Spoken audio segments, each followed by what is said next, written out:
Okay, again, we are recording this session. Kabahagi na ng pagsusulat ng kasaysayan.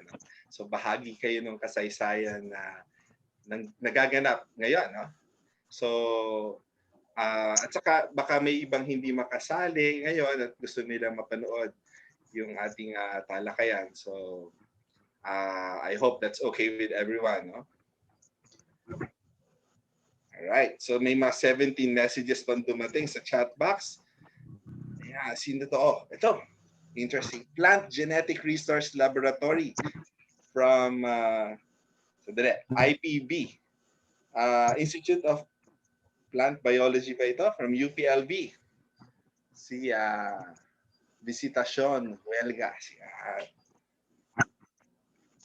Okay.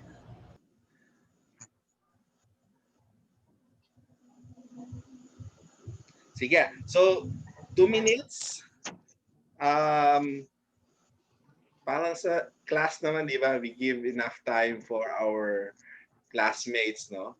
Para makarating. And alam nyo naman ang ating new normal, hindi natin alam kung okay yung connection ng ating mga kasama. So let's just give them a few minutes para we'll start in about siguro we'll formally start around 2:20. Let's give them 6 minutes.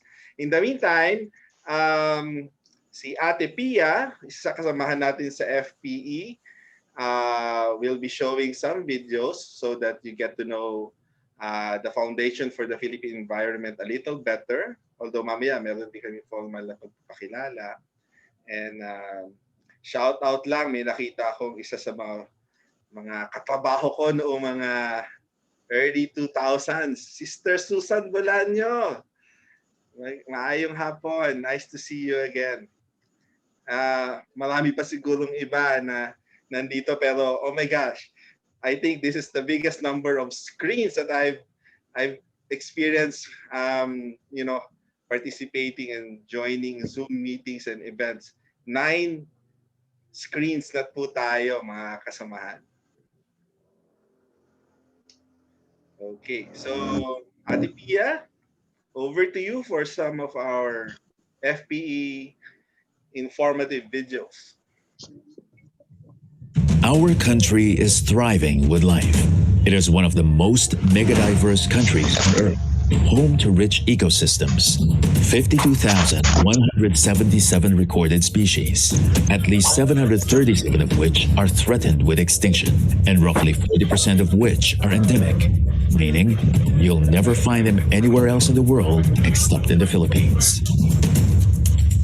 We're one of the most threatened ecological areas in the world today, facing issues such as destructive large-scale mining, illegal logging, and wildlife poaching, irresponsible and unsustainable use of coastal, marine, and forest resources, conversion of mangrove and upland forests and freshwater ecosystems, unmanaged wastes and air pollution, rapid population growth, negative impacts of the changing climate, and natural and man-made disasters.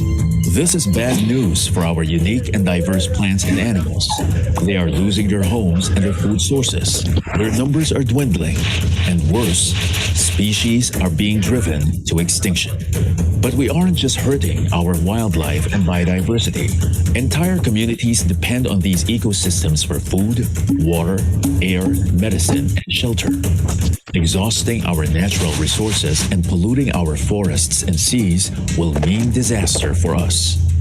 We could lose not only our natural treasures, but also the valuable ecosystems that for centuries have given us life, which our national and local economies depend on. We continue to face environmental destruction, conflicting government policies, and environmental catastrophes. So together, we took action. On January 15, 1992, the Foundation for the Philippine Environment, or FPE, was formed as the first non-government grant-making institution for the environment in the Philippines. Our goal was this: connect with partners to address these persistent threats against nature, our homes, and our lives. We continue to Help build the capacity of communities for biodiversity conservation and sustainable development. Advocate for conservation action among non-government and people's organizations. Generate evidence-based information to influence decision-making for environmental protection. Mobilize citizen participation in advancing policy reforms in defense of the environment. And work with communities on integrated conservation management plans to protect and conserve key biodiversity sites. We've come a long way since then. Today, 25 years later, we've led actions towards healthy ecosystems and resilient communities in sites threatened by natural and man-made disasters in areas that desperately need our attention. We've partnered with over 800 people's organizations for 1,700 projects in more than 70 key biodiversity sites nationwide.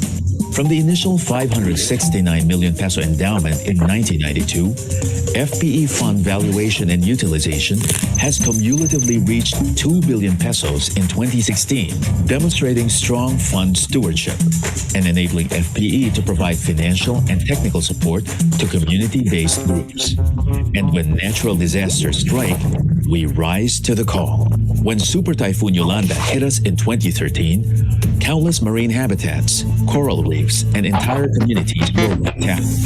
Since then, we have been working to rehabilitate ecosystems in eastern Samar and the Gigantes Islands to help communities become more resilient. Thus, in 2015, we reflected on our lessons and experiences to come up with a 10-year strategic plan aligned to national and international goals to better address climate change. We aim to improve key conservation sites through community approaches and actions, establish local and international cooperation and constituencies, increase awareness, knowledge, and support towards improved conservation actions, promote responsive policies and mechanisms, preserve the endowment fund and generate more resources, and strengthen FPE as a high-performing organization through flexible and effective systems, structures, and processes. This year, we celebrate our 25th anniversary. We've fostered partnerships for the environment, but there's still much work to do. If we don't act now, together, the consequences could be devastating. Join us on our mission to conserve biodiversity and protect our environment to enhance people's well-being. Every bit counts, especially when the future of our environment, our future, is at stake. Be our conservation partner today.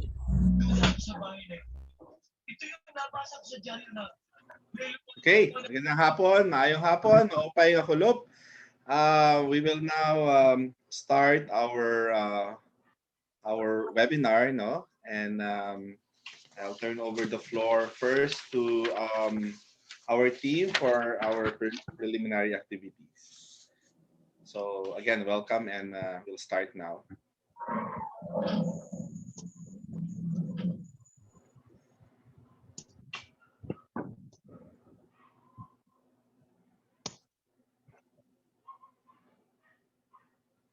In the name of the Father, and the Holy Spirit. Almighty God, Creator and Giver of life, our ever-loving and awesome Father, we honor you and give you all our praises and adoration. We worship you and lift you high in our prayers. You are worthy to be praised and adored. All glory belongs to you alone. Lord Jesus, we humbly come before you today and ask for forgiveness for all our sins. Forgive us of our transgressions and cleanse us from all unrighteousness. And make us worthy to come before you. Apart from you, Lord, we are nothing. You have made the ultimate sacrifice of dying on the cross for our sake, so that sin may be forgiven. In all this, we are so grateful. You have been faithful and have given us unconditional love that no one could fathom. We are so grateful for even we are not perfect, yet you have loved us with an everlasting love. As we gather here today, may you grant us the wisdom to understand the things that we need to know to be a better person. to be the best that we are as we move forward. Help us to become good stewards of your creation. We pray for guidance as we do our share in keeping this earth a better place to live in. Give us a heart full of love to care for all the resources that you have placed in our hands. May we have the commitment to God and to mankind to bring forth the goodness in all that we do, to be the keepers and guardians of the environment, and to endeavor for a brighter world to live in for God's glory. This we ask through Christ our Lord, in the name of the Father, the Son, and the Holy Spirit. Amen.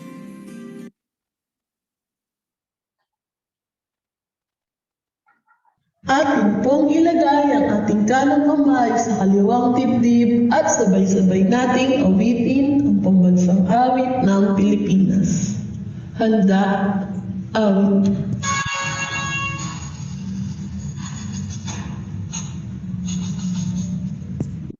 Tayang mag-ibig, perlas ng silanganan, alab ng puso, sa dibdib ng buhay, lupang hinilang, lupa ng mag-ibig, sa manlulupi, di ka pa sisinig, sa dagat at ilog, sa sinuwi, sa langit ng buhay, ay nilagang tula at sa paglayang pinamahal, ang kislap ng awat ng talim, ang nagagawin, ang bituin ng awat ng talim, ang maging pag-ibig, upang ang awat, ating pagsamba, ulay sa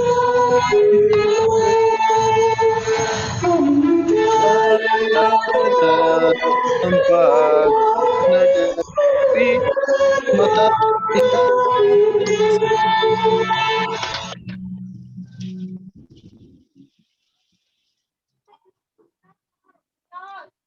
Okay. Good afternoon. Pia, for our house rules, I turn it over to you.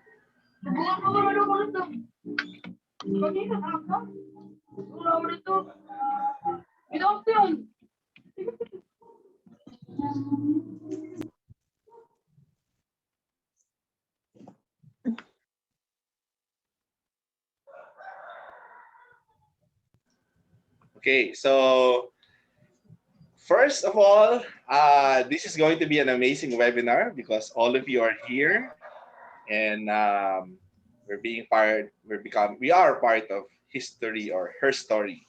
So, but to make sure that we will have a very organized and pleasant gathering this afternoon. No? So I would like to request everyone, the youth and the non-youth participants uh, here today, for us to all observe this four simple rules, no? I know tayo mga kabataan tayo nakikita tayo, no? We don't really particularly like rules, but it will allow us to have a more engaging webinar this afternoon.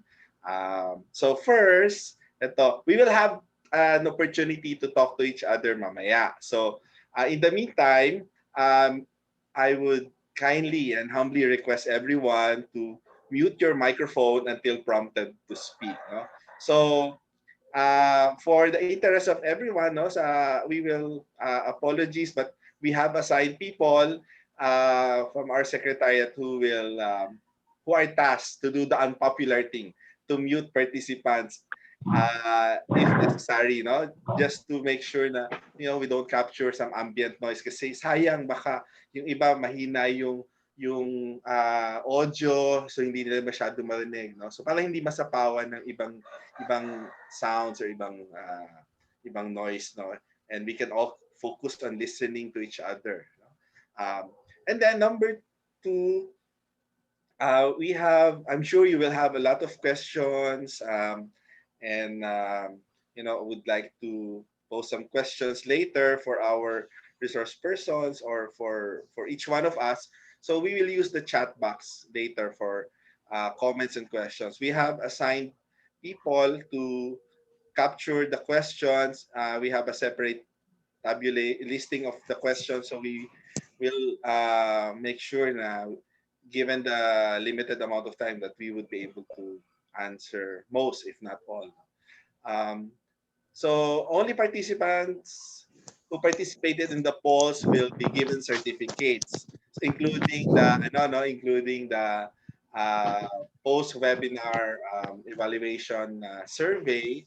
So make sure na magpa-participate tayong lahat, no?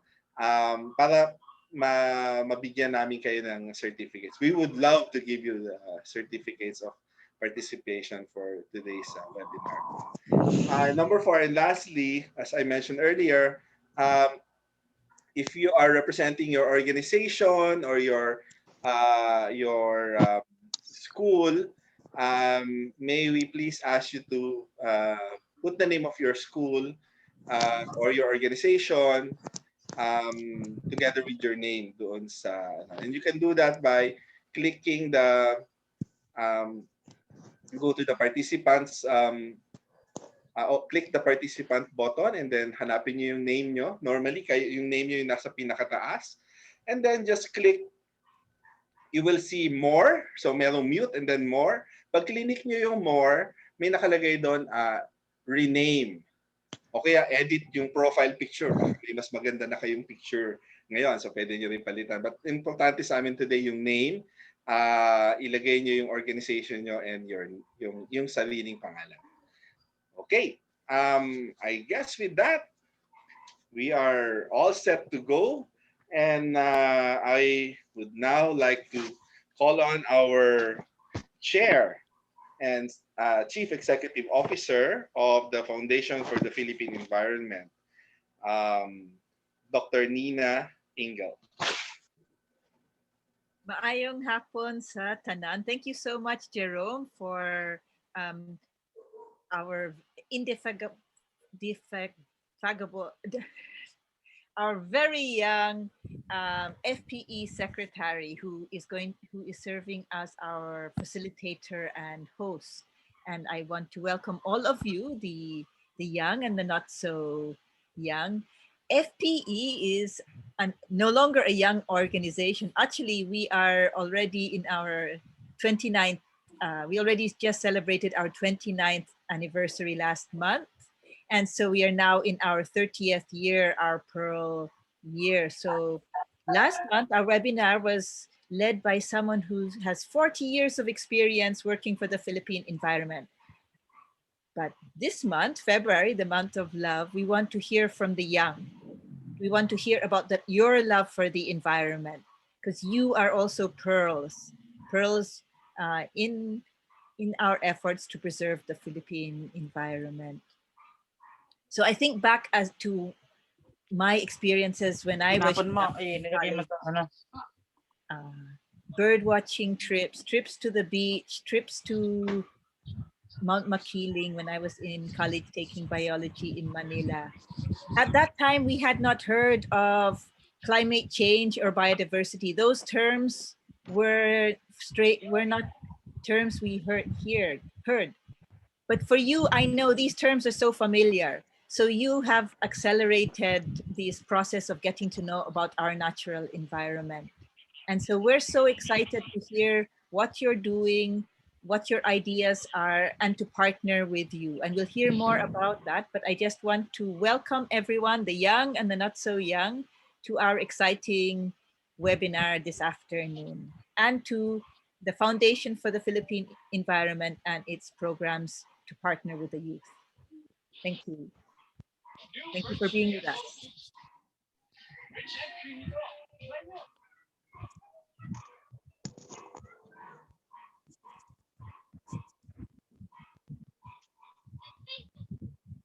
Naka-mute yata ako. Pati ako na-mute ng ating host. Okay, so as I was saying, let's give Doc Nina a virtual round of applause for welcoming everybody. By the way, if you're curious to find out, we are already 295 and still rising. No? Okay, so thank you very much. Now, our executive director will run the first of several of our polls. So I encourage everyone to participate. So Ollie, over to you. Thank you, Kuya Jerome. So welcome everyone. Before I'll give you an overview of the activity for today, as mentioned by Kuya Jerome, we will have a poll. So prepare your phones and your laptop as we launch the poll. Can I see some hands up? Kung okay tayo. Great, great. Okay, let's start. We have about 300 participants. And this will be a quick allotment, no? So don't put too much pressure on yourself to to respond to the poll. It's easy answers.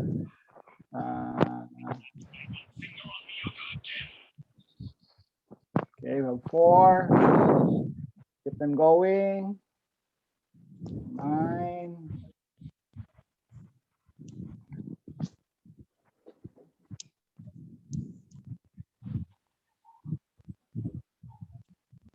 We'll allot around 1 minute and 30 seconds for the poll.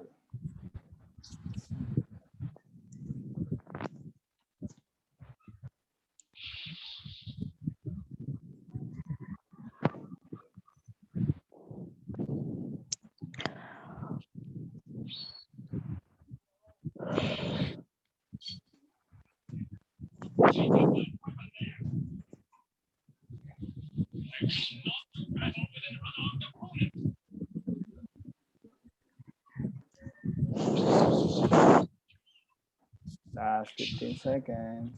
It's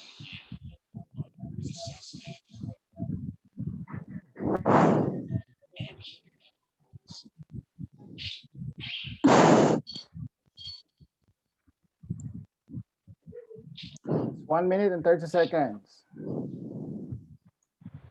So we still have around 100 participants who try to answer the poll. Last 5 seconds. 5, 3, 2, 1.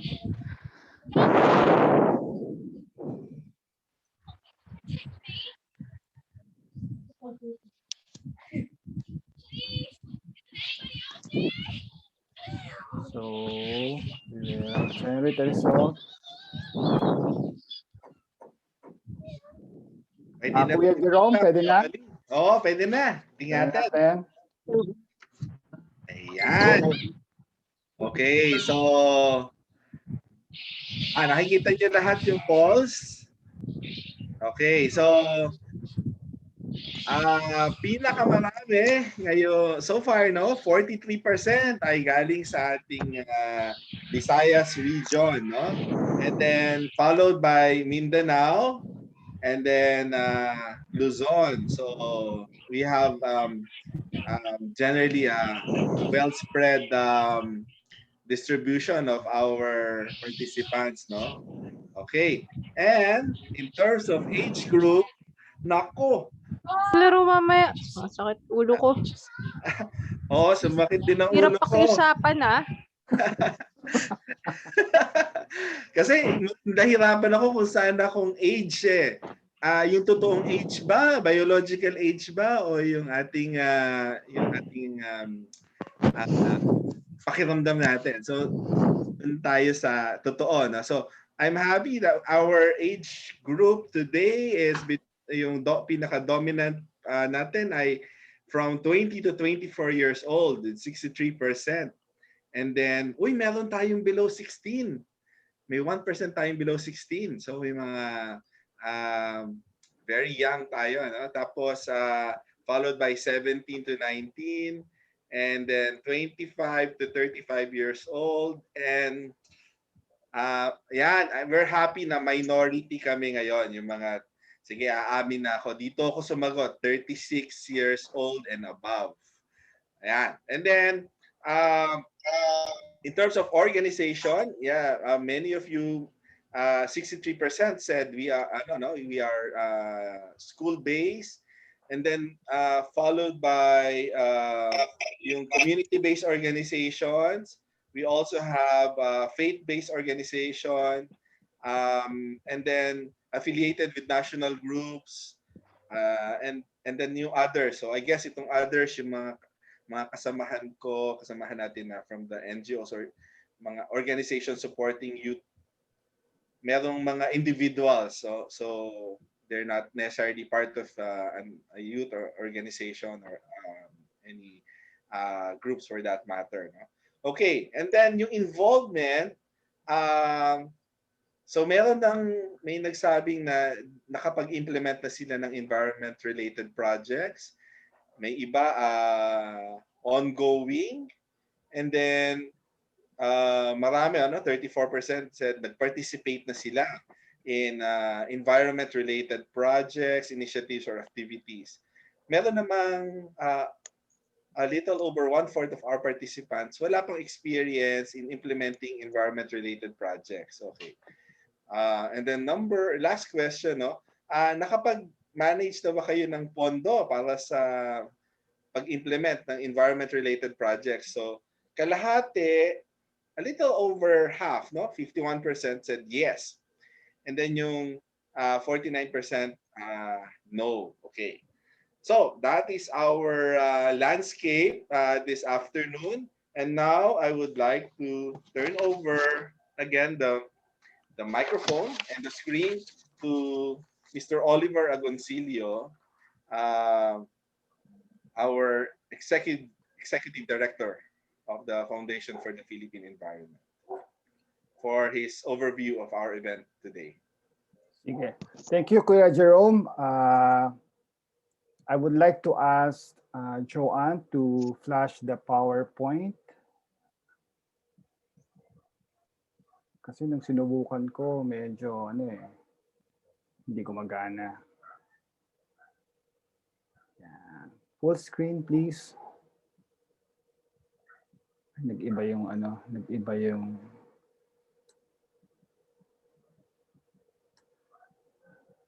Joanne, let me share it. Ako try ko kung nag-iba yung font sa'yo eh.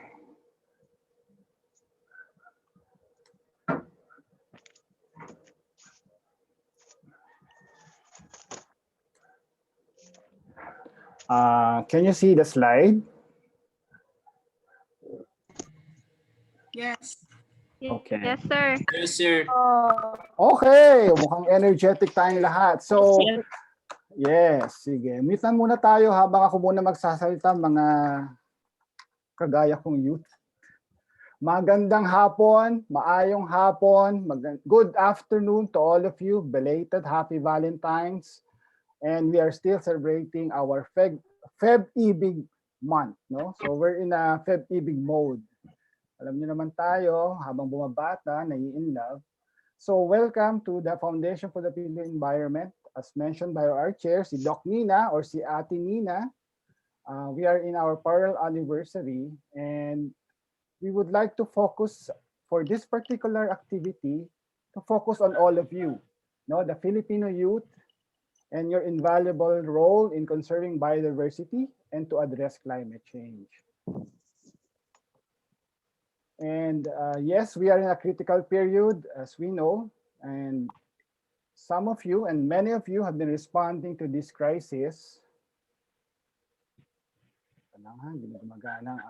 Yeah, some of you have started to address the crisis on your own ways, bringing about innovative, creative, and meaningful change despite the pandemic and other challenges. No? Yung iba sa atin, challenges in the school at challenges sa pag-ibig at kung ano-ano pa. However, we are here, FPE, and yung mga sabi nga ni Ate Nina kanina, yung who are no longer youth, who are no longer young, we are here to listen to all of you. Para sa inyo to. And you'll see, to start our conversation, we have invited 4 youth student leaders to to share their experience in pursuing biodiversity conservation activities or related projects that we have. So we want to hear from them, sila muna nagsisimula, what started their passion, how they are sustaining their passion in environmental work. So we are excited. I am very excited personally to learn and get your insight and see how we could help one another in different places. As kanina, yung poll natin, we come from Luzon, Visayas, Mindanao. And that is where we want to see. So we want to listen to you. And of course, moderating this webinar is Kuya Jerome. He's a seasoned development worker and a youth leader during his time. Kabataan pa niya.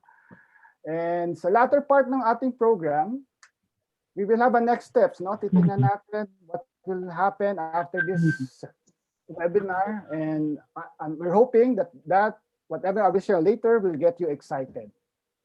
So kindly stay until the end of our program. Finally, this is you speaking to your peers, speaking to us that are not so young anymore, and speaking to the universe and to the world. This is your time. And of course, finally, don't forget to shout out to your friends and use our hashtag. So maraming salamat sa ating lahat, and we're looking forward to a very productive event. So back to you, Kuya Jerome. Okay, so thank you, Kuya Oli.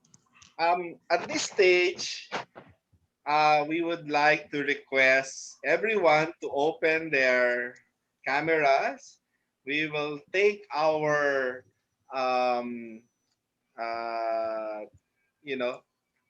traditional class picture of this historic or historic moment.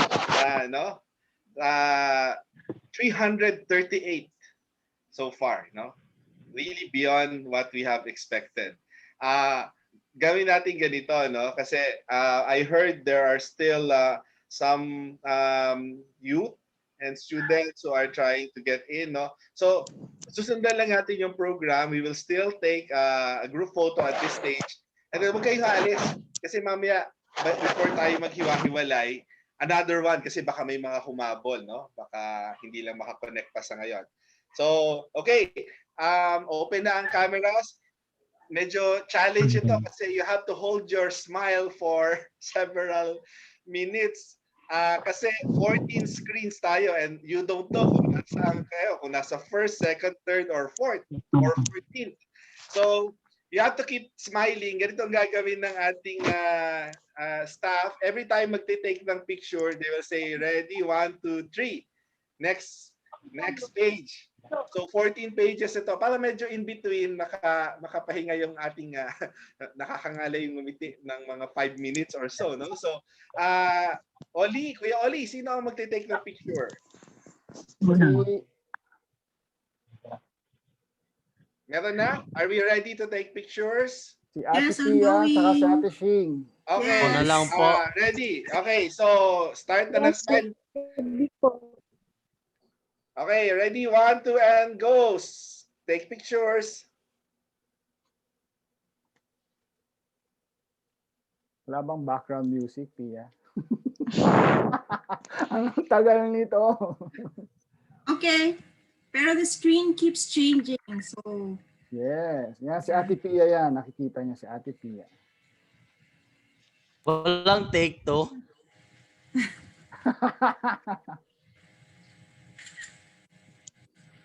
okay, we're good.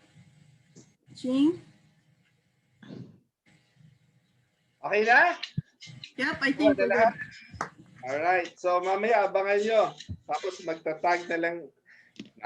Maraming magtatag mamaya. So abangan nyo sa Facebook ng FPE. No? Pakitag ang inyong sarili later. Para we can stay connected. Ayan. Just as we finish our photo ops, 15 pages na tayo ngayon. 350 participants. So sana yung dumagdag kanina nakahabol doon sa picture take. Okay. So ngayon, kanina napanood na natin yung video about the Foundation for the Philippine Environment. So siguro hindi ko na masyadong elaborate. Siguro may babanggitin lang akong unique about FPE, no? Yung kung paano na form yung FPE about 30 years ago, no? Una, pag ano yan, no, effort ito ng pagtutulungan ng iba't ibang stakeholders, both from the NGOs and government stakeholders. Sa madaling salita, may utang. Ayan, makikiusap kami, paki-mute po pag hindi pa time na mag-sharing para makapag-focus po tayo sa ating webinar. Okay, thank you. So, noong unang panahon, hindi naman gano'n, no? Mga after EDSA, and it's timely, no? Kasi anniversary uli ng EDSA Revolution, no? So, after EDSA, nagkaroon ng maraming support for our growing yung democratic, yung pagbabalik ng demokrasya sa Pilipinas, although we also had a lot of problems. Isa na doon yung environment, at yung isang malaking kakulangan noon ay pondo. Maraming kailangan gawin para mapangalagaan yung ating kalikasan, particularly yung biological diversity ng bansang Pilipinas. Pero kulang na kulang tayo sa pondo. Ang naisip ng ibang bansa, particularly ng United States of America or yung US, na meron tayong pagkakautang sa kanila. Alam naman nating lahat yun, no? Meron tayong mga utang sa ibang bansa. Naisip nila, o sige, ganito na lang. Huwag nyo nang bayaran yung utang nyo. Pero yung dapat ipambabayad nyo sa aming bansa, sa US, sa bansa nila, ilagay nyo na lang sa pondo na magagamit para masuportahan yung iba't ibang proyekto ng non-government organizations, people's organization, at mga academe na patungo sa pangalaga ng samut-saring buhay or biodiversity. So, matapos ang ilang taong paghahanda na ipanganak si Foundation for the Philippine Environment. Ang tawag po dun sa naging proyekto na yon ay yung Debt for Nature Swap. So, debt, kasi may utang tayo, debt. Hindi ka ito pronounce ng tama. Debt for nature. So, parang yung utang, imbis na bayaran doon sa pinagkakautangan, wag na. Ilagay nyo na lang sa pondo para sa kalikasan. So, yan ang kasaysayan ng FPE. At hanggang ngayon, 29 years after, nasa ika-30 taon na ng FPE, patuloy pa rin natin yung ginagawa. Ngayon, anong pagkakaiba? Ito na, pupunta na ako dun sa aking maikling presentation. Ito. Okay. Bago ako magsimula, gusto ko lang makita kung malaman kung can you hear me clearly? Pahingi ng Yes po, sir. ayan, pahingi naman ng Yes po. yan, pampagana na yan, yes at clap at virtual clap, yan, or virtual thumbs up. Diba? Mahirap magsalita sa harap ng maraming tao. Loud and clear. Yan, thank you so much. Okay, so balikan ko, ang title ng ating pagtitipon today ay Youth and Biodiversity. So magbibigay lang ako ng kaunting parang overview or bakit ba natin to, why are we here? No? Although nagbigay na si Kuya Oli kanina ng kaunting paliwanag, no, ng paunang paliwanag, gusto ko lang palalimin pa ng kaunti why FPE is embarking on this journey with the youth. And why youth and biodiversity. So, una, gusto ko lang pasalamatan yung aking mga estudyante na pumayag na gamitin namin ang aming picture nung kami ay pumunta sa Mahagnaw Volcano Protected Landscape para sila ay tumulong doon sa People's Organization para makapagsulat ng proposal, para masuportahan yung kanilang ecotourism project na kaugnay ng pangalaga ng kalikasan doon sa Mahagnaw Volcano Protected Landscape. Yeah. So, ako po yan, no? Mukha pa akong payat at saka bata dyan. Okay. Pero daig ako ni nanay kasi si nanay, nakikita niyo ba yan? Ito si nanay, nakikita niyo ang screen niya. Grabe, iniiwan niya ako sa trekking. Siguro mga 20 meters ahead na siya sa akin lagi at parang wala siyang kahirap-hirap, no? Anyway, so naalala ko lang, kwento ko lang si nakalimutan ko po ang kanyang pangalan pero babalik ako after ng pandemic, dadalawin ko uli sila. Anyway, so ayan. Teka, sino nga ba yung youth? Kasi baka sabihin ni Kuya Oli, youth pa kami. Feeling youth na lang. Pero ito, may iba-ibang definition, no? So pag tinignan natin, when we look at the definition of our own country, which is based on the Youth in Nation Building Act. So I'm sure familiar na kayo dito, no? Narinig nyo na ito. So ito yung isang batas na ipinasa noong 1994. At kasama doon sa batas na yun ay ang pag-define. So as far as the Philippines is concerned, by law, pag sinabing youth, yan ay 15 to 30 years old. Pero pag kinausap ko naman ng United Nations, sasabihin nila, for the UN, ang youth ay 15 to 24. So medyo mas mababa. Pero pagkausap ko naman ang Vatican, shout out kay Cardinal Chito Tagle na mukhang among the cardinals, mukhang siya yung youth among the cardinals, di ba? So, pero pagdating sa Vatican, 16 to 35. Pero hindi pa rin kami pasok ni Kuya Oli at saka ni Ate Nina. But anyway, we're happy kasi nandito kayo. At kung nakaalala niyo yung polls natin kanina, swak na swak dito. I think more than half ay pasok dito sa definition ng United Nations at ng ating sariling batas. Okay, alam ko ang mga estudyante, mga kabataan mahilig sa mga games, di ba? Sa mga interactive stuff. So, may hinanda ako just to set the context. Bakit tayo nagtitipon-tipon? Okay. Ganito, no? Una, hindi ko pala makita, natatakpan yung aking screen ng aking control panel. Sandali, lipat kita sa baba. Ayan, okay. So, ganito, yung mga alam na itong exercise na ito, nasubukan nyo na sa school or sa mga training activities na napagdaanan ninyo, hayaan, i-refresh nyo lang kasi baka nakalimutan nyo na. Pero yung mga ngayon pa lang ito matatry,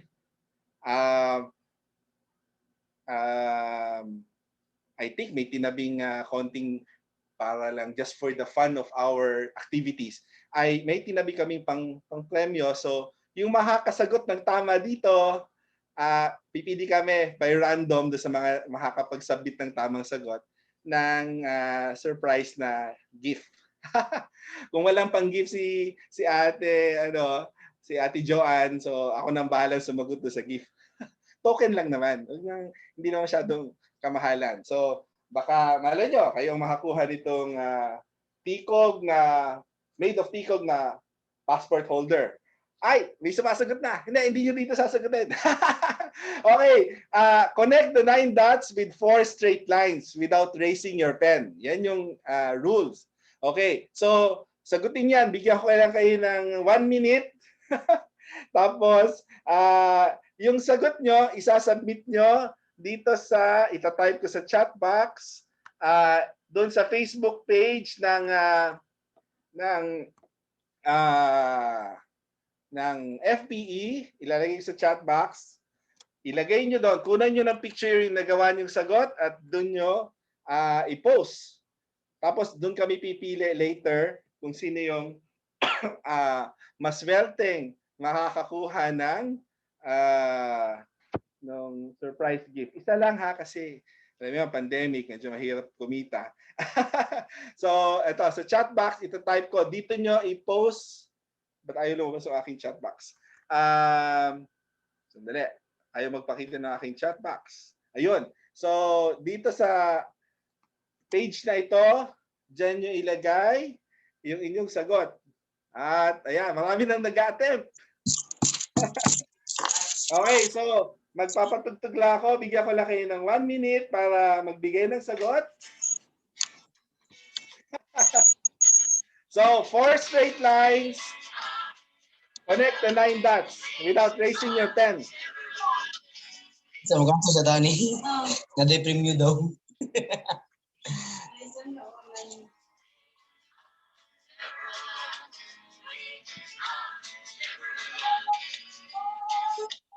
Nako'y makita nga dat.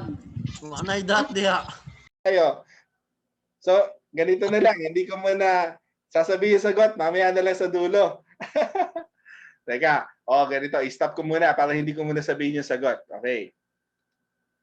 Kawawa naman yung hindi pa nakakakuha ng sagot eh. So, mamaya natin i-reveal para hindi rin muna kayo aalis. Pero makinig kayo sa presentation namin, ha? Okay. So, all right. That was, thank you sa inyong very active participation. Mamaya sisilipin ko yung Facebook kung sino-sino yung mga nakakuha ng tamang sagot and yeah, premyo. Okay, so okay, disclaimer lang. This is not about me, but I just want to connect with all of you before I share my presentation. So, nung ako'y mid-20s, so around your age, around this time, I was fortunate na maging bahagi nung pag-set up ng ilang mga initiatives. So isa dito ay yung Fostering People's Education, Empowerment and Enterprise, which is an attempt na palaguin pa yung ginagawa ng FPE. By the way, bago ako naging board member ng FPE, Board of Trustees, in my mid-20s, ako ay naging staff din ng FPE. So who knows, no? One among isa sa inyo or ilan sa inyo magiging staff din ng FPE or ng iba pang mga environmental NGOs or maging guru din sa. Pero yun nga, and it will have you will have a tremendous impact. And kami ang panawagan naman sa amin is sana nga yun nga matulungan namin kayo maging inspired, ma-facilitate yung inclusiveness and ma-nurture yung insightfulness niyo. You are as great as the cause you serve and as young as your dreams. No? So, now, hindi naman tayo yung unang mga naging young heroes, no, who helped change society and the world. Let's recall some of them and let's honor some of them. This is not exhaustive, no. I just pick some lang ito of the many youth who were ahead of us at piniling maging agent of change, agent of learning nung panahon nila.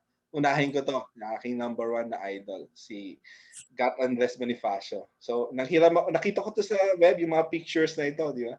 Not your traditional, ito parang anime ang dating, no? First time ko nakita ito nung pinaprepare ko yung presentation. So, he founded the Katipunan at 29. My gosh, 29 years old. He was the Supremo, the founder of the kataas-taasang kagalang-galang Katipunan. No? And first president. Okay, may context yan. Maybe for another webinar. No? Ito siya. I purposely chose ito yung kanyang presidential portrait, no, galing sa National Historical Commission, because he is more than what he is popularly known for. Parang kayo din, no? You are sabi nga doon sa isang famous na Pilipina, more than meets the eye. And yeah, next. Ayan, Gregoria de Jesus. Siyempre, pinili ko yung asawa ni Gat Andres Bonifacio kasi February month eh. So, di ba, parang, ayan. So, couple sila. Couple sila na ipinaglaban ng ang bansa natin noon, no, mga panahon na yan. 18 lang siya no? 18 years old. Already the vice president, founder and the vice president ng women's chapter ng Katipunan. Ayan. Si Ka Oliang. Of course, ang ating national hero, Dr. Jose P. Rizal. No? So, in his early 30s, di ba? Alam naman natin yung mga nasulat niyang makasaysayang mga libro at he is a person of many talents. No? Ang galing ng kanyang anime version. No? Okay. And then in the news, nakita ko sa news, no, mga 6 young Filipinos making a difference in their communities. No? Some of them, ito, kilala yung dalawa dito are working for the environment. No? So, andyan yung link. We will share this presentation sa inyo. You can, we will not go to the details, no? Pero, these are some of the young people. No? Ito pa, mga 12 young Filipinos fighting against climate change. Ano sir, katong ilang livelihood sir. Okay, gani mo ano gano yan ay mo na imong i-focus sa kay problema medyo dapit ko. Oli, tabang lang sa gents. Okay.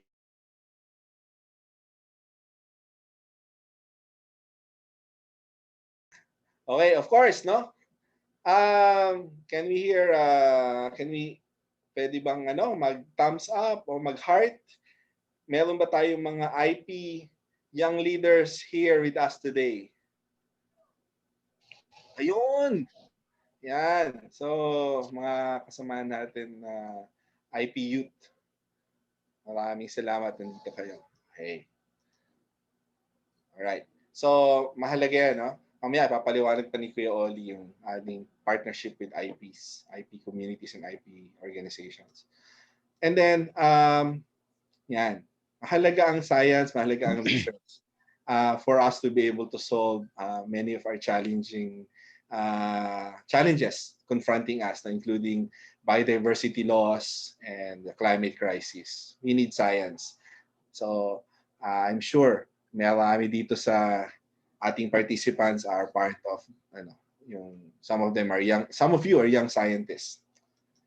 Okay, so pagdating naman sa Convention on Biological Diversity, so isa ito sa mga kasulatan, international law or treaty na signatory ang Pilipinas, no? So as early as 1992 Rio Summit, no, may expression na doon.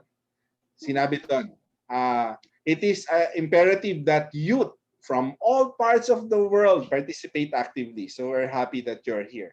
And we would like to give you that space to be able to actively participate. Yan, nakalaga in all relevant levels of decision-making process because it affects their lives, your lives today, and has implications for their future, for your future. And dito naman sa huling pagtitian nung COP11, Conference of Party 11, ni-recognize din na ini-encourage yung parties, sabi ito yung mga signatory ng mga government doon sa Convention of Biological Diversity. At yung iba pa, kahit hindi signatory na doon sa Convention of Biological Diversity, nananawagan ng UN at ang Conference of Parties to include youth fully, fully, hindi yung basta may mag-attend lang, yun na yun. No. The call is for the youth to be fully involved, included sa proseso, sa implementation, lalo na sa strategic plan for biodiversity. Luma na ito. May bago, magkakaroon na ng bago, 2021 to 2030. So tapos na to, magre-report na tayo. Paano tayo nakaambag dito? And, iniimbitahan din yung mga parties, yung mga gobyerno to continue to provide support for youth initiatives. And I guess today's gathering is also about this. How can FPE support the initiatives of the youth and students in relation to biodiversity conservation initiatives na gusto nyong gawin? So hindi naman bago sa FPE yung yung pagsuporta sa mga kabataan. This is just a quick research of what we have already done or supported in the past 2 decades or so. And ilan lang ito. Hindi kami nakapagawa ng comprehensive talaga na yung parang pagsusuri. But just to show some examples over the years how FPE was able to attempt to support youth and students biodiversity conservation related initiatives. So una na naalala namin kasi may mga pagbabago din sa mga staff. So ako nung staff pa ako, ito yung naalala ko na in 2002, FPE supported mentorship for youth involvement through ito yung org na ito. They were just fledging at the time, meaning nagsisimula pa lang sila. Wala pa silang masyadong resources. Now, I'm not sure if our good friend Rior Santos, who is now senior official na siya sa Department of Information and Communication Technology. Siya yung huli kong kilalang namuno sa YSDA Pilipinas, and kung nandito siya mamaya, he can also share how they have grown from then, no? Since then. Ang galing na ng mga naging proyekto nila. And we're proud to have supported them and they were still starting. 2009. So these are some of the projects. Now I won't elaborate na because of our interest of time. But just to give you some idea, no? May mga tree planting, may mga iba't ibang engagement with IP youth. So Higanon tribe, and then Subanan sa Zamboanga del Sur, no? So iba't ibang panahon, iba't ibang klaseng activities, iba't ibang bahagi ng Pilipinas. Just to give you some examples of our early attempts to support youth initiatives, youth and student initiatives related to biodiversity conservation. So ito, yung rainforestation ng Manobo Youth. Uy, pati pala Miss Earth Youth may kasama, no? Okay. And then pati out of school youth. Hindi so inclusive, no? Whether you're in school, you're out of school, may role tayong gagampanan bilang kabataan. Okay. May mga community immersions, sasaya. Kaya pa ba natin itong gawin, Oli? And then ito, no, may mga policy related work din, no? So mga campaigns and mga gatherings, no? And ito, sharing of information, lessons learned. No? But ngayon, 2021, ano kaya? So stick around and find out. Pag-usapan natin ito mamaya ni Kuya Oli. In the meantime, I would like to move to the next segment of itutuloy ko na, no?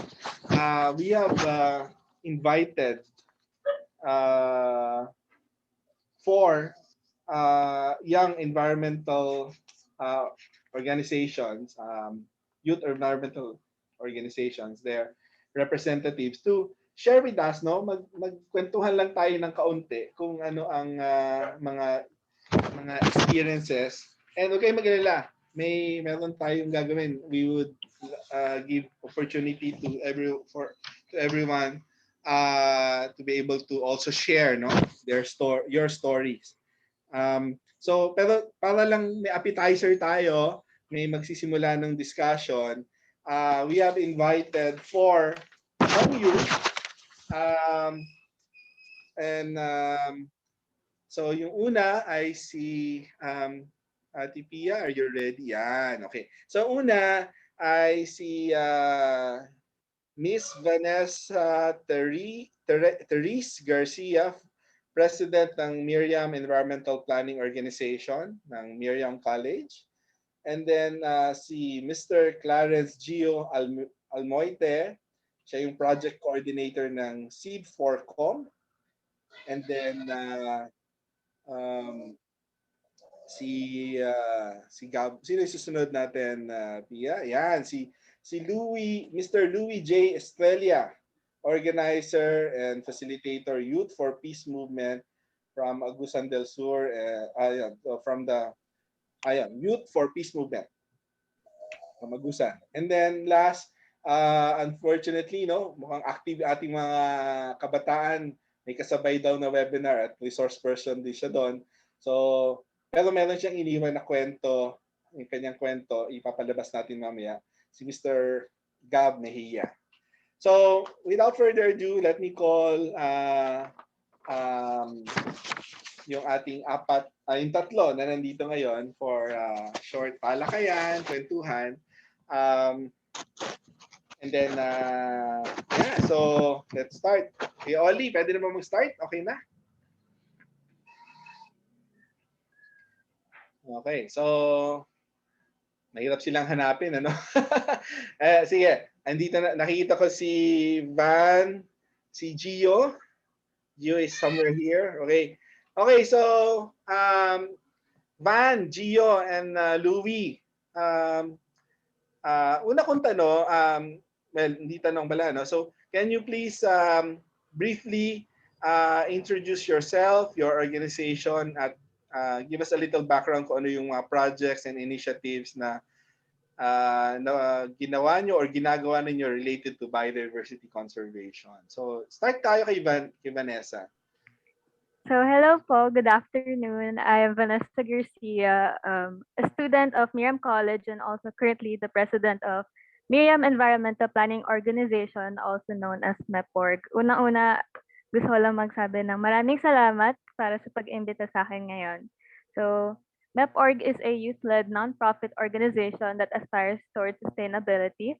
It seeks to provide a holistic perspective of the environment and its biodiversities. We also have a vision to develop youth leaders, citizens who are environmentally conscious and empowered in building a building a sustainable society. It was formed primarily to serve as a student arm for our school, Miriam College, and in accordance with one of its four core values, which is integrity of creation, it envisions a community that upholds the integrity of creation through the development of environmental awareness and responsibility.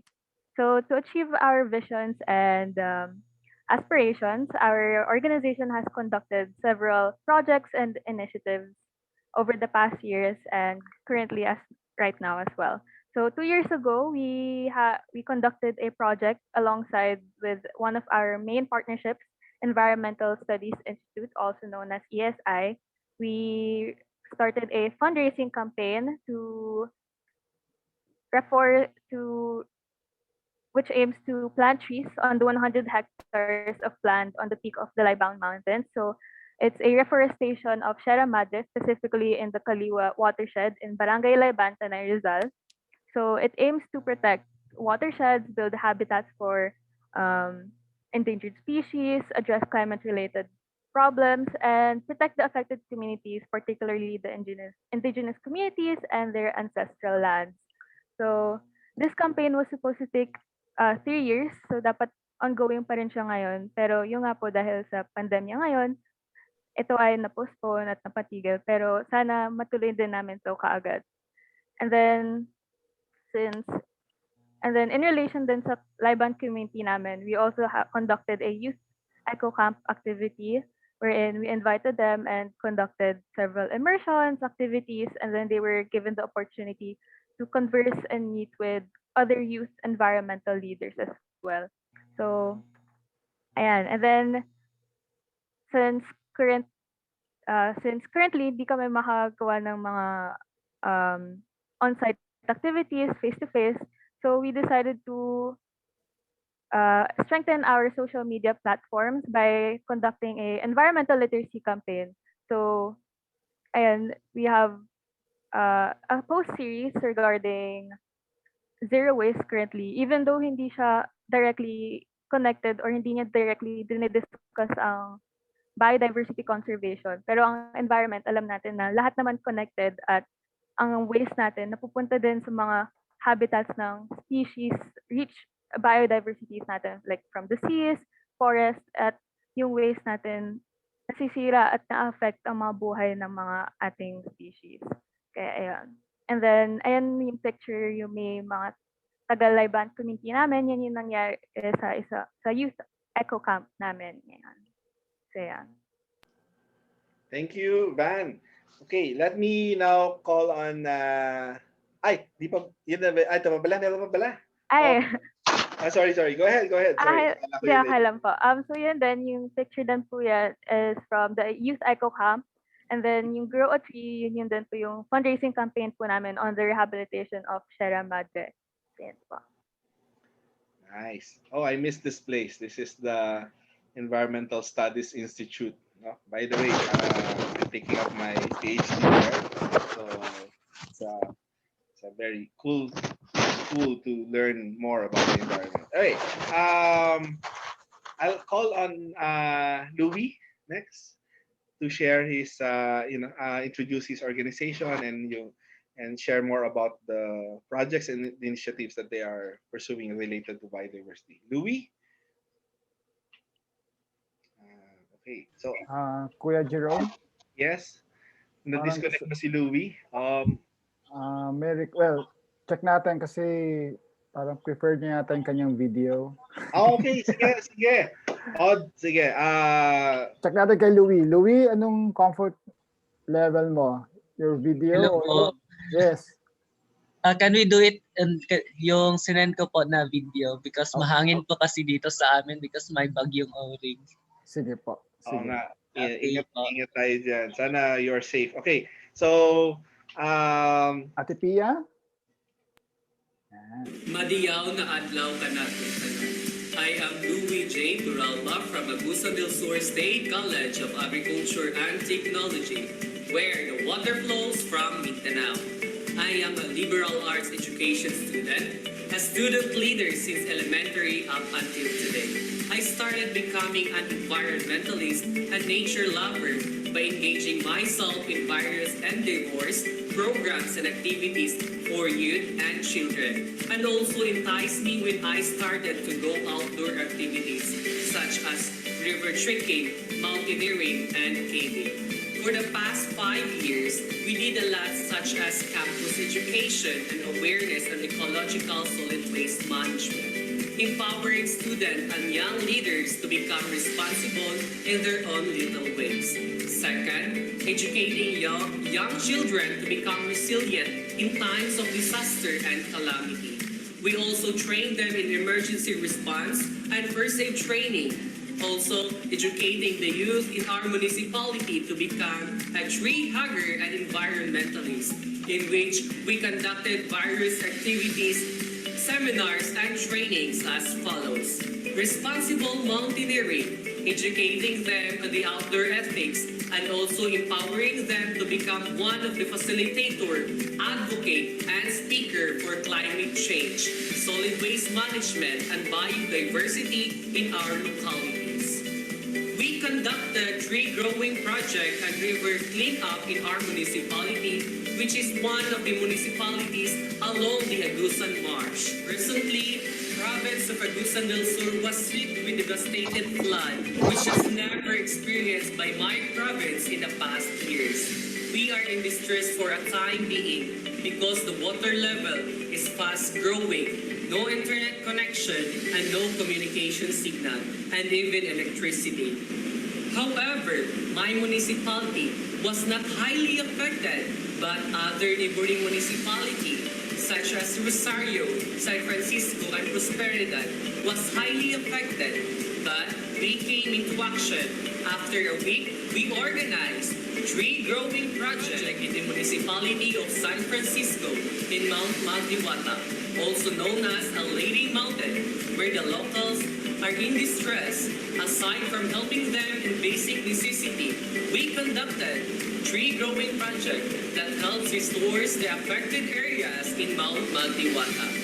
We have partnered with government and non-government organizations like DENR, Save the Children, MDRRMC, Mona Lisa Society, Yes O Club, Student Educator Response Volunteer for Emergency and Disaster.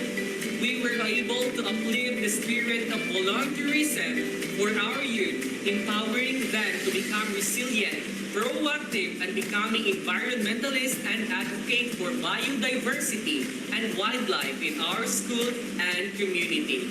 Also, we were able to plant and grow trees for more than 1,000 during the past 3 years in the watersheds, schools, and community. We plan and put into papers the conduct of education and sustainable training for livelihood for the indigenous people in Agusan Marsh, where wildlife and biodiversity in the province resides. where we know that one way or another, locals with less knowledge about biodiversity and wildlife can destroy and damage greatly our natural resources and ecosystem that brings catastrophic calamity in their area or nation as a whole.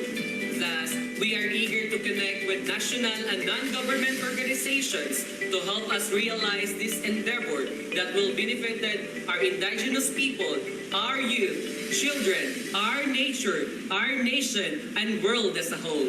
Thus, we believe on Helen Keller's statement, alone we can do so little, but together we can do much better.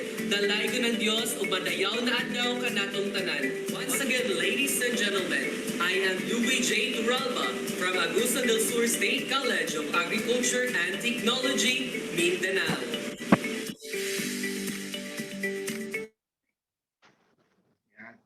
Thank you so much, Louis, for that recorded presentation. But I think he's also here, no? Louis, kaway naman yan. Sound off. Yes po. Ano po? Yo. Dayaw na adlaw ka natong tanan. Ayun, ayong hapon. Okay. So next, let me call on Gio. Gio, please introduce your organization and share about a little about your projects and initiatives on biodiversity conservation. Yes po. Magandang hapon po sa ating lahat.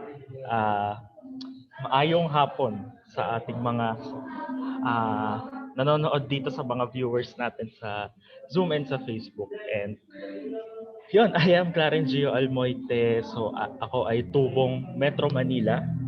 And currently, I volunteer with, if you know, the Masumi Geo Reserve. So I volunteer with them. We immerse with the communities, specifically indigenous communities. So in a week, bumababa kami sa mga 3 hanggang 5 communities. So nadadaanan namin yung putek, nadadaanan namin yung sapa, ilog, at kung ano-ano pa mang mga challenges. And currently then, I am the Asia Pacific Regional Facilitator of UNEP MGCY, United Nations Environmental Program. And recently lang, we had a dialogue with the UNEP Asia Pacific Regional Director, with Dr. Cherry. And she also emphasized the significant role of youth and youth leaders in the field of environmental networking.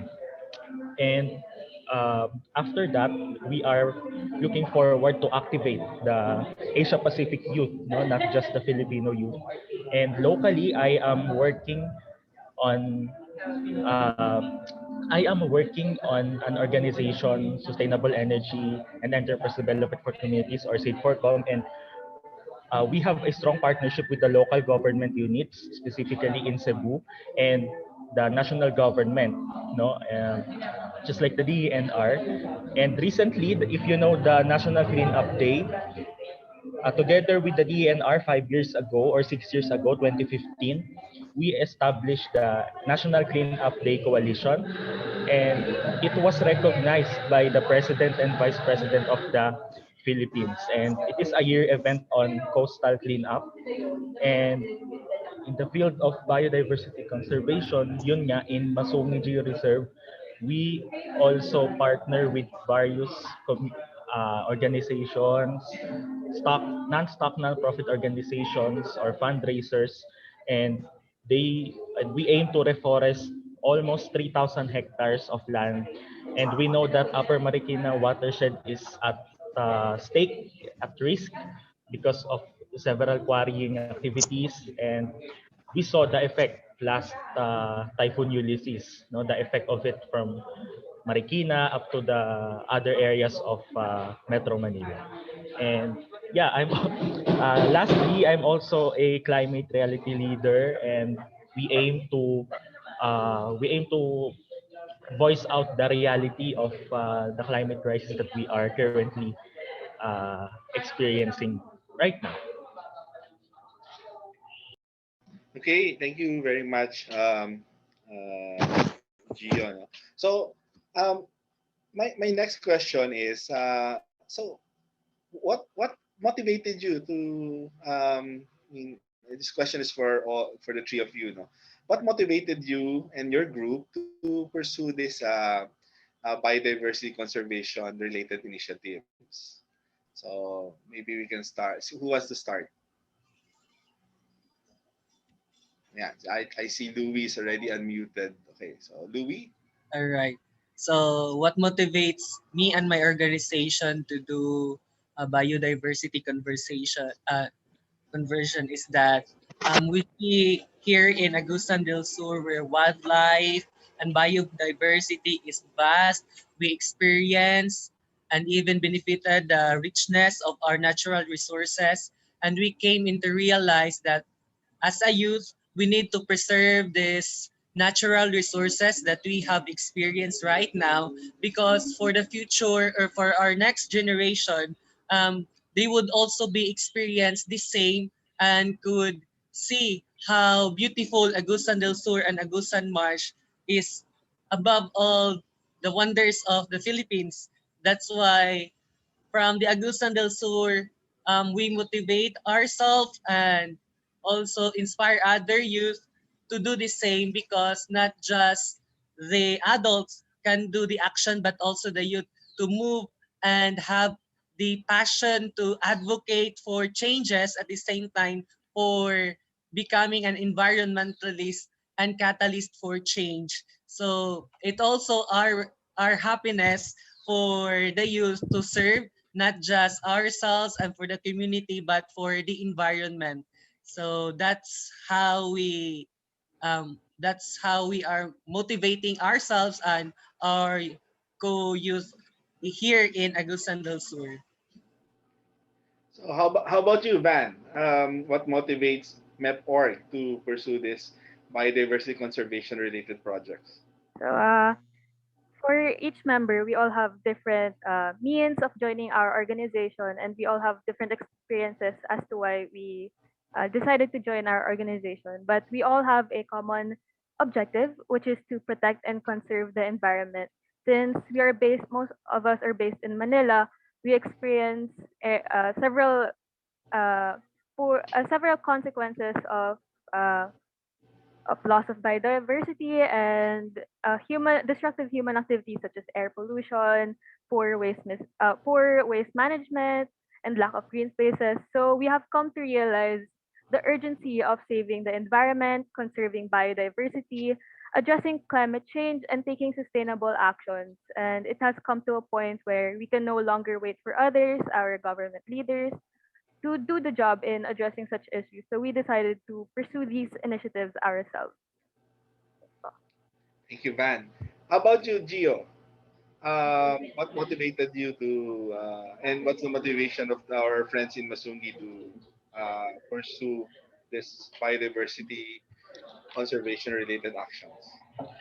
Yes po, it's the realization kahit na we are on the urban environment here in Metro Manila. So when I realized that the species are gradually at risk and gradually degrading. So nagkaroon tayo ng sense of urgency to create such initiatives and partner with such organizations katulad po ng Masungi. And the only motivation that we have here is our realization of the problem, no? Kasi it pursued us to uh, mobilize ourselves in the field of biodiversity conservation and other environmental initiatives. And the most critical here is how do we translate these words or this advocacy into action, and how do we translate it to the community that we are serving, not just in the Upper Marikina but also in Luzon, Visayas, and Mindanao. So yeah, as ako, I'm not an experienced environmentalist and we are just starting. So tuloy-tuloy lang po ang ating translation ng advocacy into action. That's my personal my personal view then in life that we don't have to talk and talk a lot here, and we have to translate this directly into action, and it must directly impact the communities that we want to serve. Okay.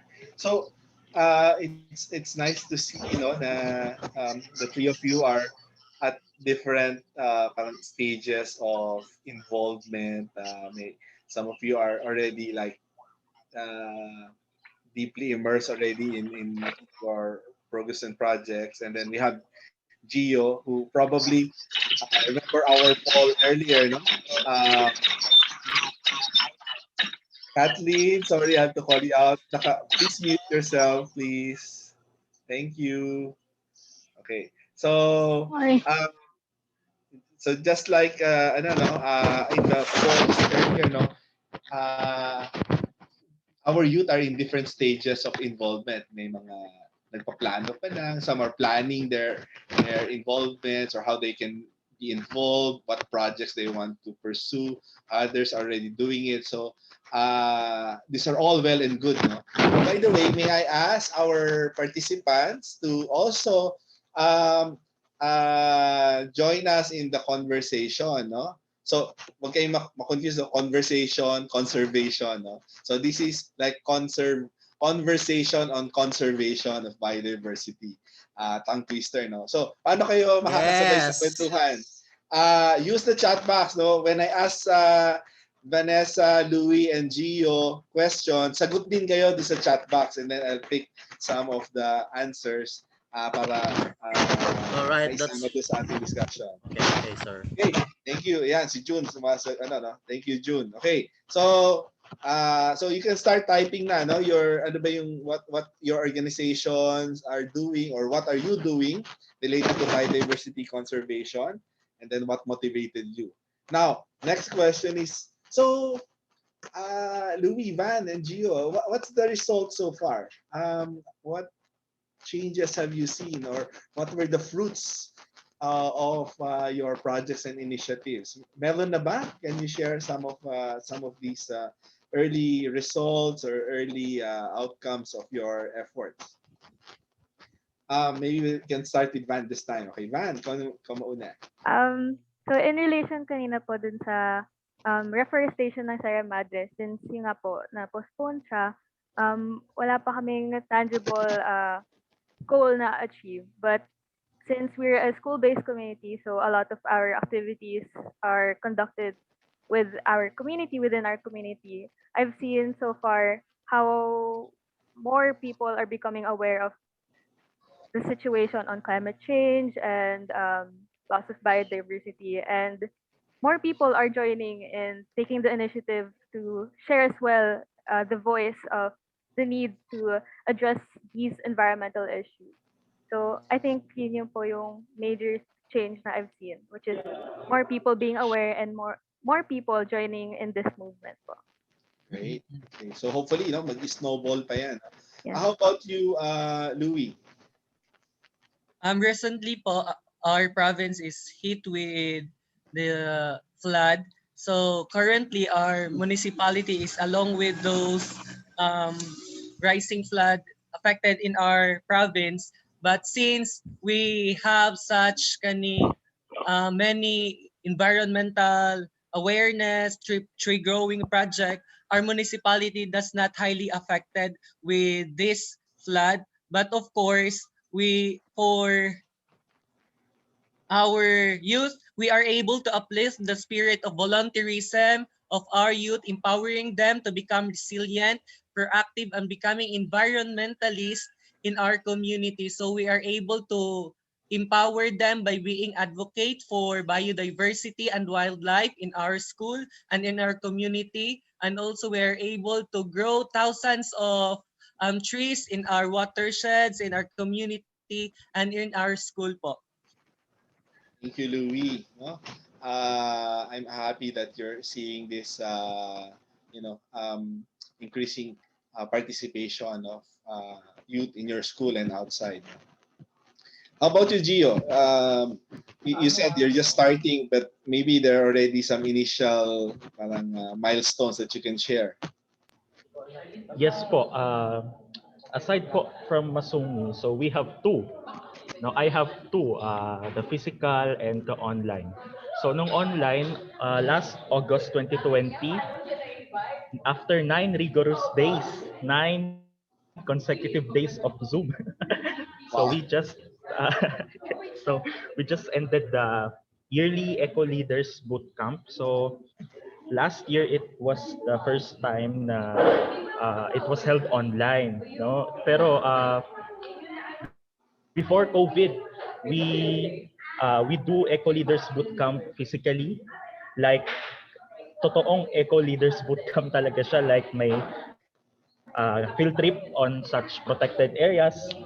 Pero it ano siya, contained lang po ang participants. So last year, August, we gathered 300 eco leaders from across the Philippines. So together with their mentors, and it was the initiative of Sage Forcom and in partnership with the DE and Arden and other non-government organizations.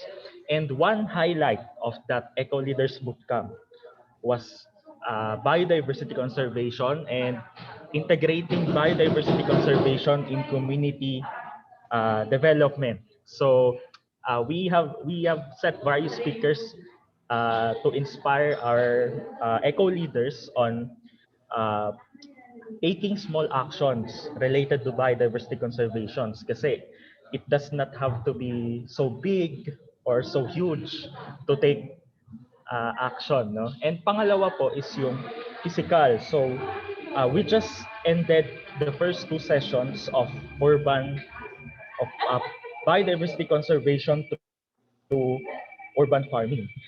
So it was a mix of two strategy, urban farming and biodiversity conservation. So dito naman po here in Quezon City, we are now in touch with the communities, no? And a small barangay lang po siya and ongoing po siya.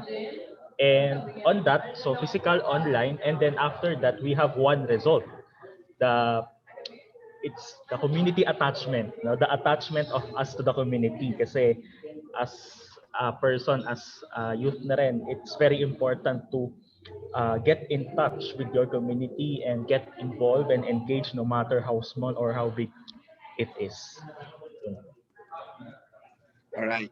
So I prepared several questions, but in the interest of time, maybe I'll just ask you kung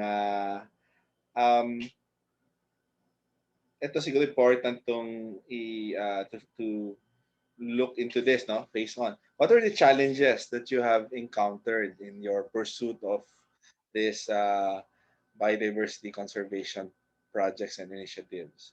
Who would like to go first? What's the question again, sir? So, what are the challenges? Ano yung mga challenges na nakaharap ninyo? Roadblocks, challenges, limiting factors, if any, no? And how did you overcome this? Louis, would you like to take the first? All right. So, some of the challenges that we have encountered as a youth, as a group organization, is that how we are going to involve our youth in such endeavor activities in these trying times, and also in the past years that we are living in rural area, and most of the youth are having the different perspective, different priorities, but how we are the challenges that we have first encountered is how we are going to involve the youth on this environmental endeavor, and second is how we are going to partner with such organization to support this specific projects or activities that we have as a group.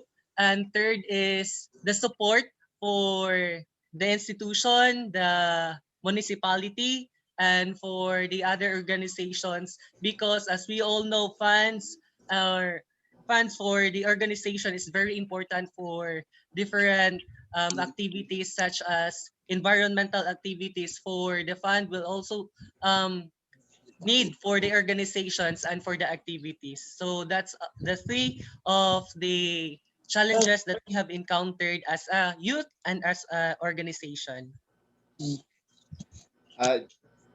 Gio, how about you? Yes po, similar to what Louis said, no, yung financial constraint po, isa po yan sa mga challenges kahit sa mga normal youth organizations. And of course, yung uh, attachment to the higher level organizations, profit organizations, private, such as the companies and other local government units, kasi sila po yung talagang may power to really empower these organizations. You know? Although, how do we overcome it? We stayed on our purpose and we stayed on our advocacy, and ito po ay na-apply po natin currently po sa isa nating project dito po sa community. So we don't have funds. At first, we don't have funds. No, at first we don't have funds to initiate the project. That idea noong December, no. There are many problems na encounter namin when it comes to funding. However,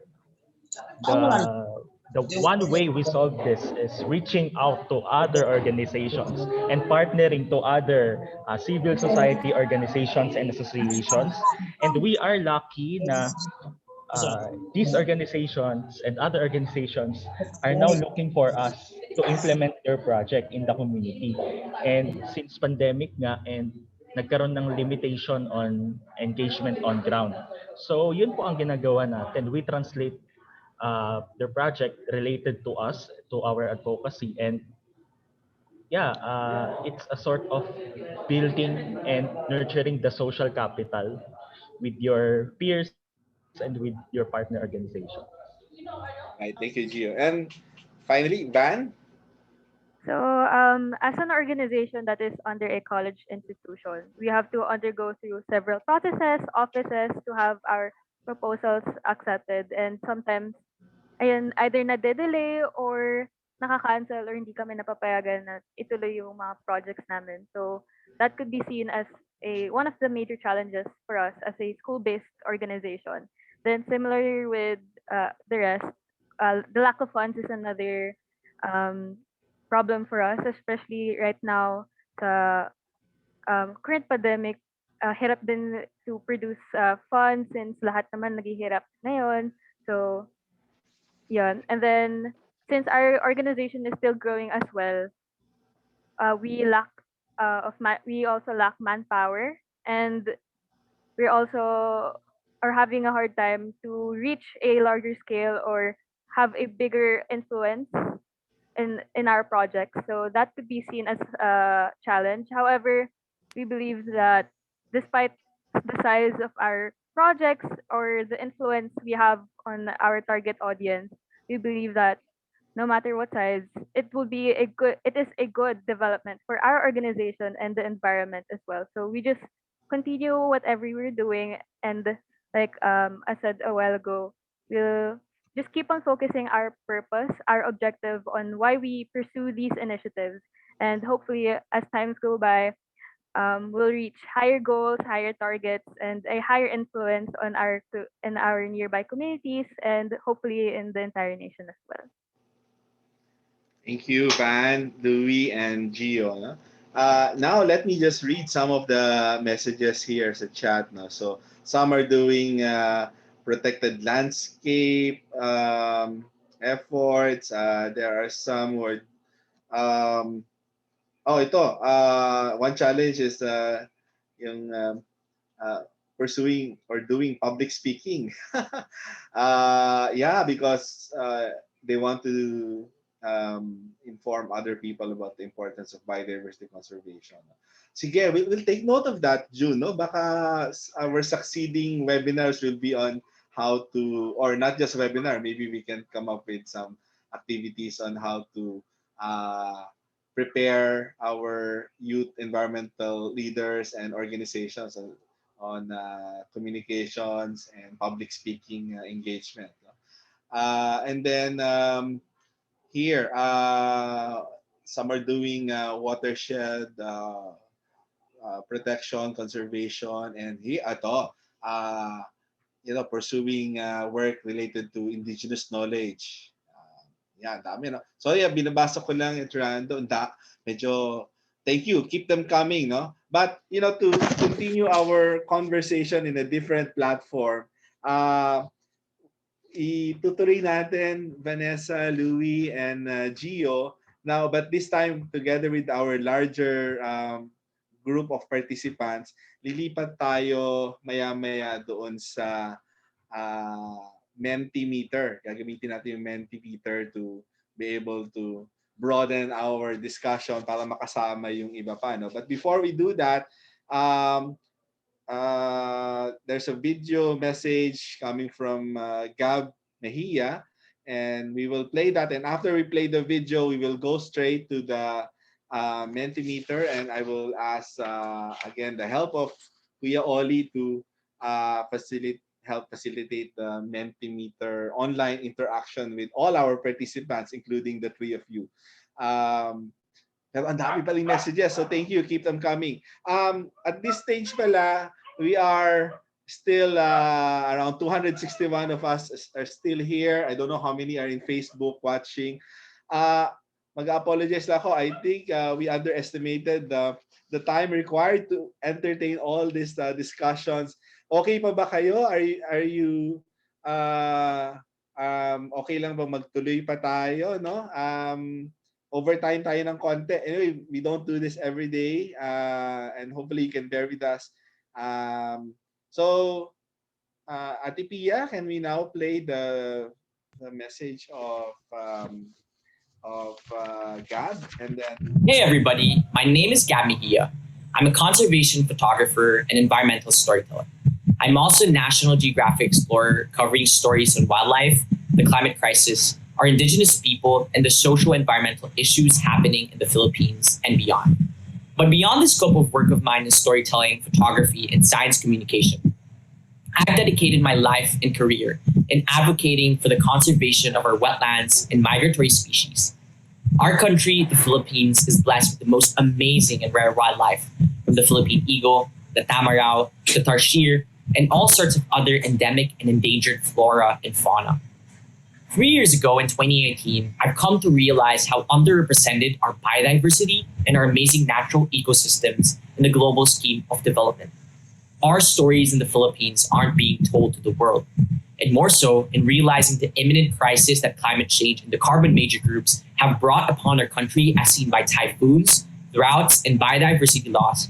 I needed to take action knowing everything that we have grown up with and love could soon be gone. I tried looking for a solution, but what better place to find that than in nature? And that's when I realized the importance of our wetlands. We have so many stories about our oceans, our forests, our mountains. But what about these undervalued wetlands that have been scientifically proven to be a natural climate solution, a carbon sink, a biodiversity hotspot, and one of the most ecologically significant landscapes in the planet? Wetlands are disappearing 3 times faster than our world's forests. Yet we have so much to learn from them. So with our team, we started Youth Engaged in Wetlands, an international youth organization that gives the youth a platform and voice to protect and conserve our wetlands around the world, following the mission and vision of the Ramsar Convention on Wetlands, and to give the youth the power in the intergovernmental decisions being made in the Conference of the Parties or the COPs. We rallied our team of 3, spoke to environmental agencies and ministries from Japan, South Korea, the Philippines, the US, France, Cameroon, Argentina, Chile. Our team grew and grew, having all voices with a representative from each of the continents, indigenous youth leaders, as well as a gender-balanced team. We needed everyone who was not on the table to be part of this movement to protect and conserve our wetlands and our planet. We launched the Flyway Youth Forum, connecting youth leaders from different flyways, and even had the Secretary General of the Ramsar Convention on Wetlands, Marta Orejo, to speak and discuss with the youth of what we can do. We even had the legendary Dr. Jane Goodall as a keynote speaker to inspire the youth movement for our migratory species and waterbirds. This is where I realized the power of youth and community in bringing change. And as a storyteller, I use this voice and potential to create stories from publishing a 2-year project on the Agusan marshlands, National Geographic Explorer magazine, that was distributed across universities and institutions around the world. We have National Geographic Asia on board, where this amplification brought in collaboration from all sectors such as DNR, the Biodiversity Management Bureau, the schools in Agusan del Sur, and even NGOs like Waves for Water in providing water security to the Malabo indigenous community living at the heart of the Agusan Marsh as they face the long droughts and battering typhoons. As a youth, we are all storytellers for our wetlands, nature, our animals in our country. Our stories are our most powerful tool in bringing change and impact to the great communities and the greater goal of conserving our wild places. The photos of the peatlands I took documented and even reached the governor and made him more aware of the destruction happening in his backyard in the Agusan marshlands, where stronger enforcement took place. The Nat Geo publication of World Wetlands Day that we recently released on February 2 this year reached Wetlands International in Netherlands and hope to lead for the way for the Agusan marshlands to be a UNESCO World Heritage. We, the youth, have the power to bring change in conserving not just our wetlands, but our forests, mountains, and oceans, as long as we work together as a community. Your talents from the arts, sciences, and whatever you're passionate for can be used to advocate to whatever environmental issue you want to solve, from your personal stories and advocacies. And I know sometimes it can be really hard and frustrating. We can't save the environment alone, but together, I believe it is possible. And I hope that even when the threats are there, we remain steadfast, courageous, and bold to use your voice no matter what. Our animals and our disempowered communities and people have long been fighting. They aren't just being heard. So it's our duty to amplify and empower them to truly create an impact for our biodiversity, our planet, and our country. Thank you so much for listening.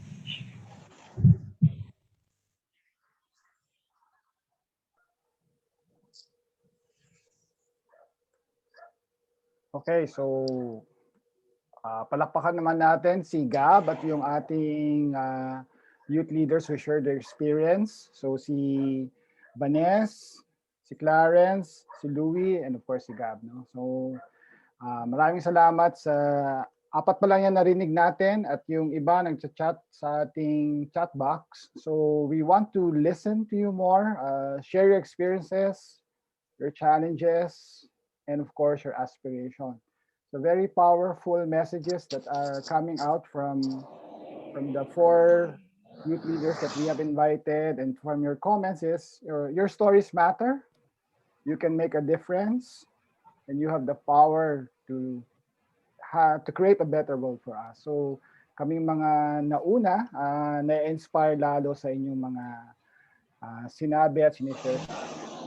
So now we are in the session, so we're also giving an opportunity to hear the voices because we are more than 250, no? So we'll use a Mentimeter. Please look at your chat box. We will flash the Mentimeter. Kung hindi pa kayo nakatry ng Mentimeter, then this is a good time to try it. And if you're not able to access it, we will also put in the chat box the Google version of the Mentimeter. So are we good? Can I see some thumbs up? Oh, mukhang pagod na yata ang mga youth. Okay, marami-rami na nag-thumbs up. Okay, sige. So you have on your chat room the link for the Mentimeter. So we'll start to project the Mentimeter in our screen, but you can already see the questions and provide your answer. So the first question is, what inspired you and your group to pursue environmental initiatives? So mukhang isa pa lang yung sumasagot o baka may technical problem tayo. Sir, can you see the screen? Yes, Joanne. Okay. So this is rather a rapid question, for you to answer, but we'll have more of these sessions in the future. I'll give you a minute to respond to the question. Please type in your question, your responses. If you cannot access the Mentimeter, there's a Google link. Tia, can we post it, or Joanne?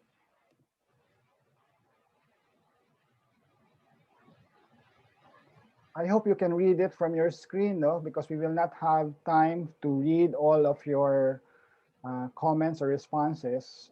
What we'll do is we will document the results and we'll share it in our Facebook.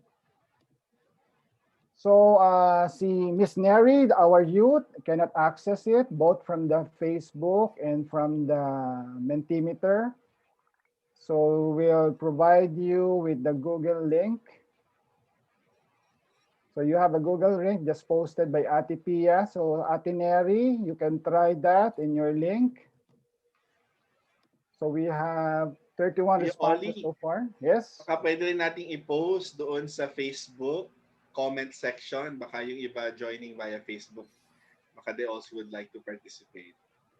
Sige. So Ate Pia, can you post the Google link to the Facebook? So so we have 36 responses. Baka lang talagang may technical problem tayo. Some people cannot access. So I hope you can read it. What inspired you? They want a younger generation to experience what we have now, and want them to preserve the younger ones. So maybe this is from our observer, no? Yung mga above 35 na. To save biodiversity loss, me and my group are inspired to take care of the environment. So in the next generation, I know what is for the purpose of taking care of the environment. Okay. So Ate Joanne, can you flash the second question?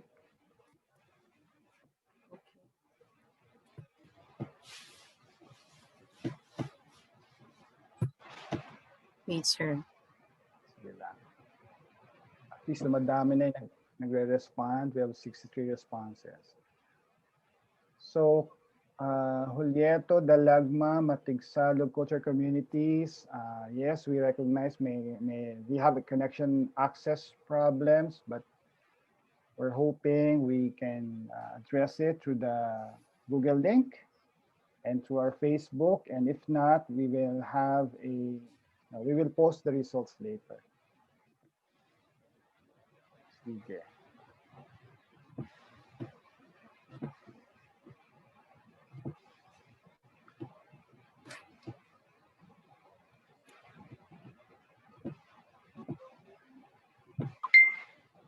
Share ka natin, Joanne. Wait lang, sir. Ayan, sir. So the second question is, what environmental activities have you or your group done? So tree planting,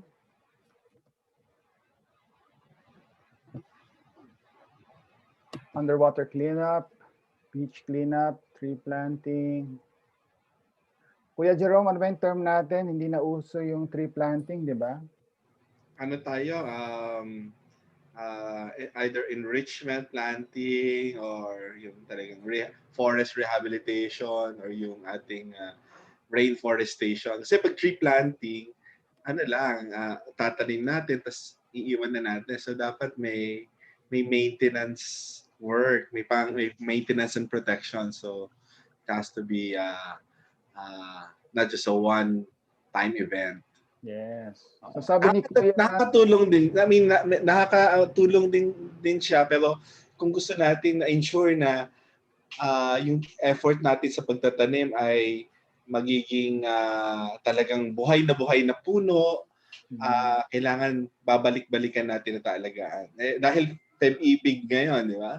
Yes. Pag-ibig hindi lang sa kalikasan. Yeah. So kasama yon. Parang ano lang din yon. Yes. Relationship goal din yon. Kuya Jerome, may nakita nga ako, tree parenting. So meron dito tree parenting. Yun. Okay. Sabi ni Kuya Ivan, Pwede. Tree nurturing. Tree nurturing. Thank you, Kuya Ivan, for that. Okay. So marami-rami nang sumasagot sa ating second question. So again, some of you already put your responses on the chat box natin dito sa Zoom, and that's great. So we will have the opportunity to document your initiatives, no? So from tree planting, some of you are already taking care of watersheds and coastal areas now, medyo malawak, which is very good to know, inspiring to know for May fun run, no? youth group. May fun run, yes. Sige, June. May restoration. Diverse, no? Iba-ibang klaseng activity. Ang ginagawa namin po ay mangroves na building nursery stations. Okay lang ba yun? Sige, June, pakitype natin sa chat group natin. Okay, dito sa Mentimeter. So, Ate Joanne, can we go to again, thank you, no, for your sharing. Can we have question number 3? Kuya Jerome, do we have time for 2 more questions? Or sige, oo, kasi para maka-participate yung ating mga kabataan. Hindi naman dito nagtatapos ito, so we will process this and magkikita-kita tayo uli. Yun yung masasabi ko lang. Sige. So, Ate Joanne, please. Meron dito sustainable palengke. So, gusto ko lang makita yung when you talk about sustainable palengke, maybe you can elaborate on how that connects with conserving biodiversity or connection to natural resources and management. So those are good ideas na maybe you can share with the rest of the group. So Ate Joanne, it's in the chat group. Just flash the link to the next batch of questions dun sa Mentimeter. Yeah. Wait, I'll share. Yung sa Google Drive, is it in the questions already there? Tama ba? Yes. Pia posted it already. Sige. So may minimalism. So CYAP, Ren, so paki-elaborate yung ibig sabihin ng minimalism. Baka hindi naintindihan ng iba sa atin, and that might be able to help us with in our biodiversity conservation. So now we go to the third question. Please ready your responses either on our Zoom chat box, in our Mentimeter, or in our Google Drive. So yung naka-flash naman po ito, this is being flashed live on Facebook. So what are you most proud of in your environment-related efforts or initiatives? So unfortunately, hindi natin malalaman yung nauna because this is an anonymous, but thank you for taking the lead, for responding to the question.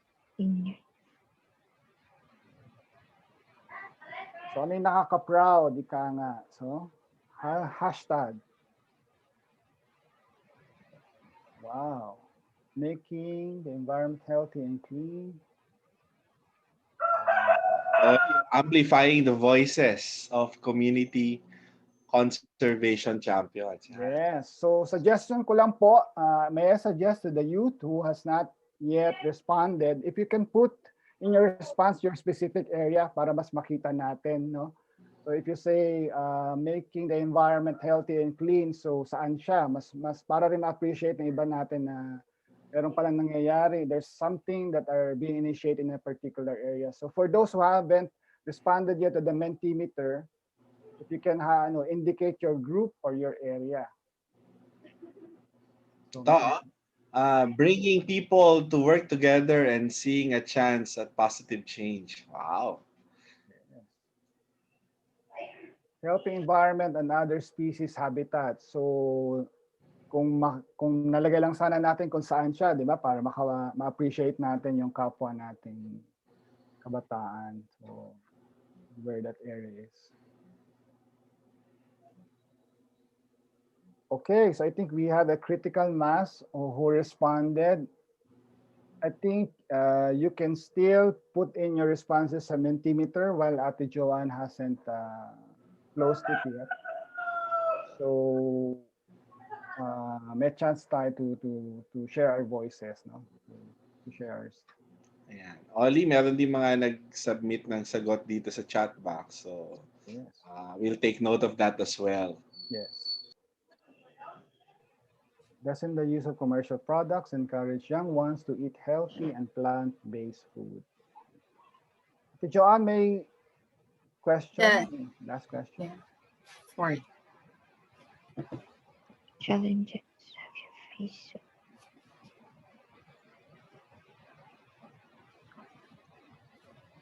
Okay, so the last question is, what challenges have you faced so far? So the more specific you can be on the challenges, and either it's area specific, lack of financial support, environmental conditions, time, consumption of single-use plastics, shift in the people's mindset,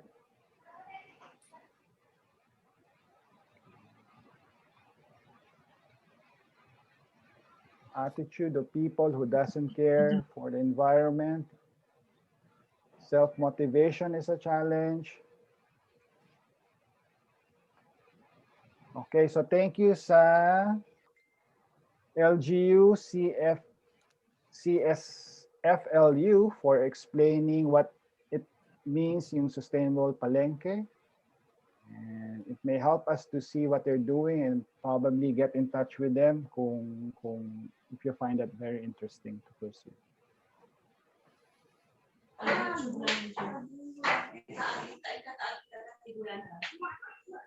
Lack of knowledge. Yan.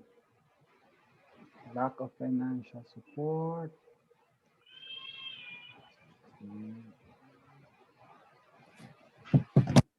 Okay. So again, keep those responses coming, lalo na po dun, especially in our Google Docs, no? Ate Pia reposted it again. Sige. So salamat, Ate Joanne and Ate Pia. Back to you, Kuya Jerome. Okay. So, if there's one thing that I can say about our webinar is that a 1.5 hour session is truly not enough, no, for to accommodate the rich experience of our youth, no, our the future of our Philippine biodiversity and the future of our country and future of our world. No? There were questions posted, but maybe we'll just respond to them after the webinar because we are in super overtime. And thank you everyone for staying with us. No? As I mentioned, this will not be definitely the last get together, no, of FPE and our youth environment champions. So as a quick wrap up for our sharing and online interaction, no? We can see that there are a lot of initiatives related to biodiversity conservation and other environment related issues and concern. We've seen and we've heard from our principal sharers and from the rest of our participating youth in this webinar, the richness, no? Kung gaano ka-rich ang ating biodiversity, ganun din ka-rich yung kanilang experience so far. And very notable and amazing initiatives that you ladies and gentlemen are pursuing, no? But we also heard and we've seen in the Mentimeter and in the Google forms that they also encountered a lot of challenges, and some of them are um, organizational, some are because of resources. But what stick to me was listening to how they persevere, how are a young environmental leaders, all of you persevere despite the challenges, despite the lack of resources. Tuloy lang, padayon lang, no? And you continue to aspire for more, no, and greater things.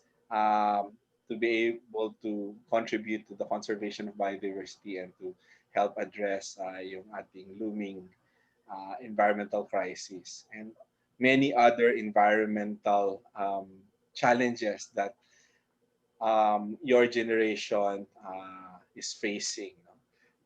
Not tomorrow, but already today. And um, so inspiring to hear some of your stories and yeah, no, here I'm ano, may mga invitations na no to participate in other activities. Yan. So I believe na what we heard is that they are willing to take on the charge, but they do need support and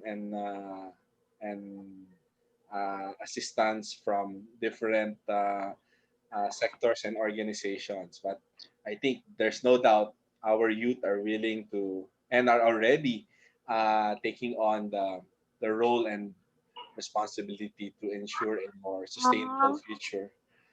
And with that, I will turn over the microphone and the screen once again to our Executive Director, Kuya Oli Agoncillo.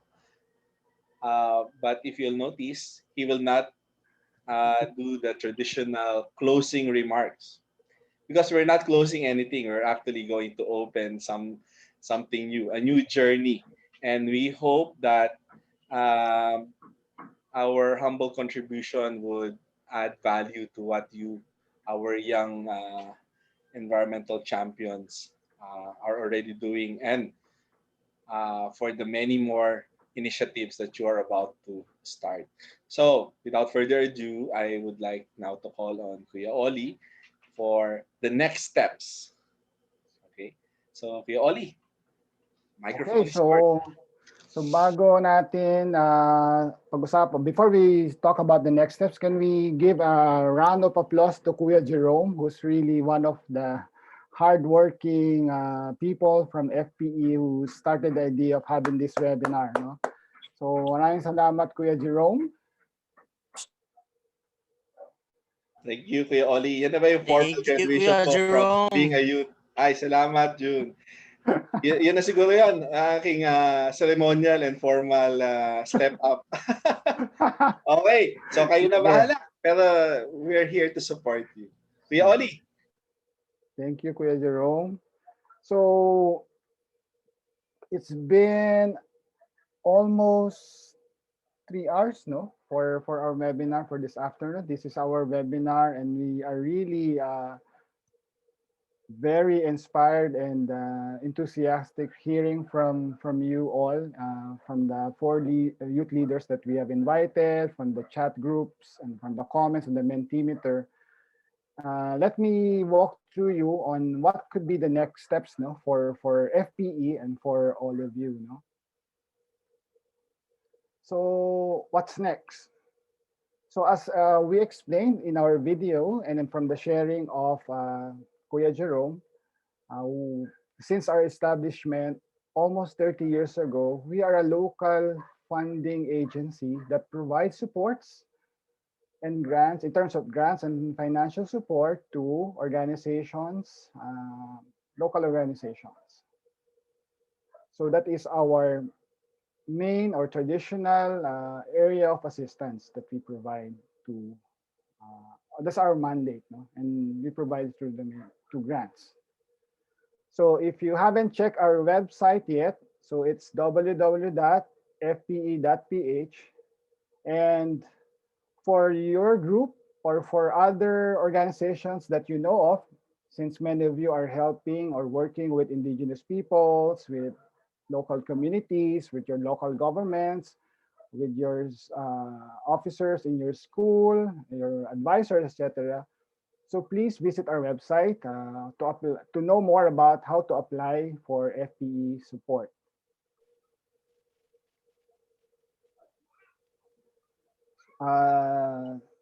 In summary, who are eligible for support for FPE? So we are supporting local organizations, no? NGOs and POs, and who have legal personality or registered either by the Cooperative Development Authority, the Department of Labor, the Philippine Certification of NGOs,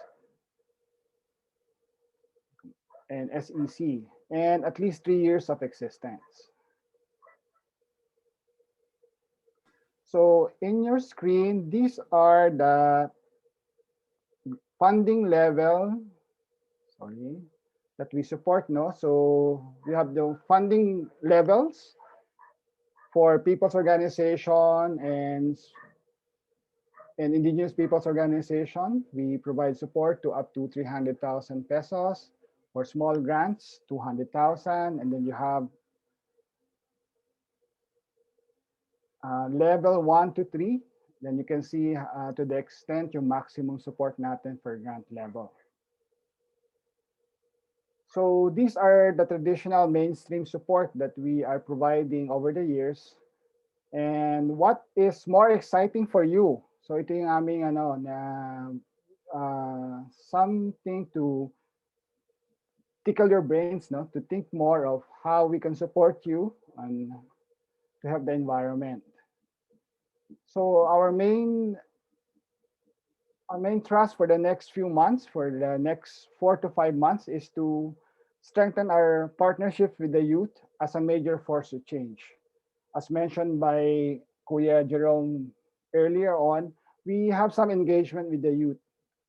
But now we would like to level that up and to provide dedicated support for the youth, for your group, for your organization, in partnership with others, meaning indigenous peoples, NGOs, local government units, your school advisors, etc. And because we are under a climate crisis. And what's in store for the coming months is we will be launching a hackathon.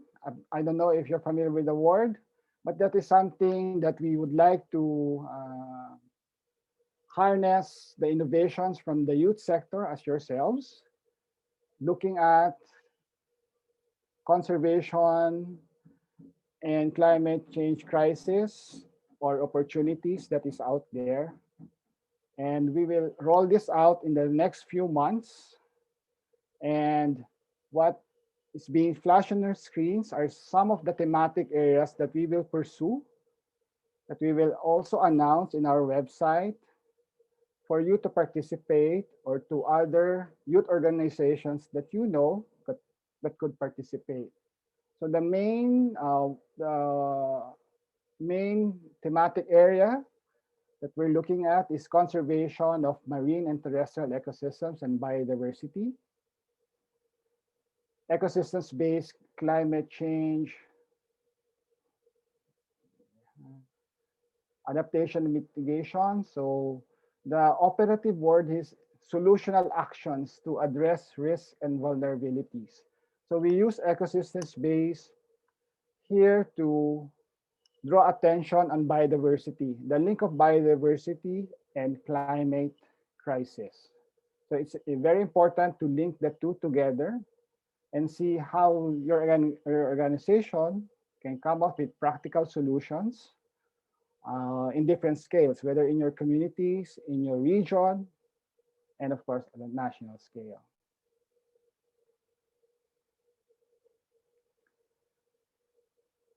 Next is we're also looking at what your ideas, what you're working on at the moment, or what you can think of in the future regarding technological platforms and or emerging technologies to create inclusive community of practice towards collective actions.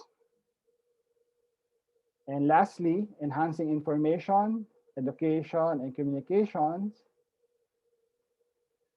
that promotes behavior change, that promotes advocacy for the environment, and that promotes community rights.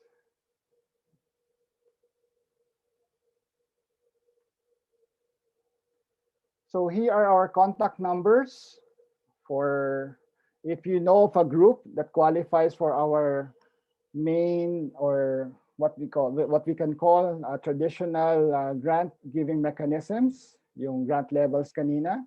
Please look closely at our contact details where you can inquire how to write proposals and submit proposals. And for the hackathon and other programs that is geared towards the youth, for you that is geared towards themselves, stay tuned for more announcement. Meanwhile, keep on the great work and stay safe. So yun lang po. Maraming salamat sa ating lahat. Yes, so thank you, Kuya Oli. Before we all leave the webinar, can we take one more photo? Kasi baka may mga nag-join after we took our photo, so that we are able to capture at least most of us who are here. No? And we heard from a good friend, Miss Mila Serena. We're not just Filipino youth who are here. We also have some international youth who join and silently expressing also their support to our. So baka you can also team up with them, no,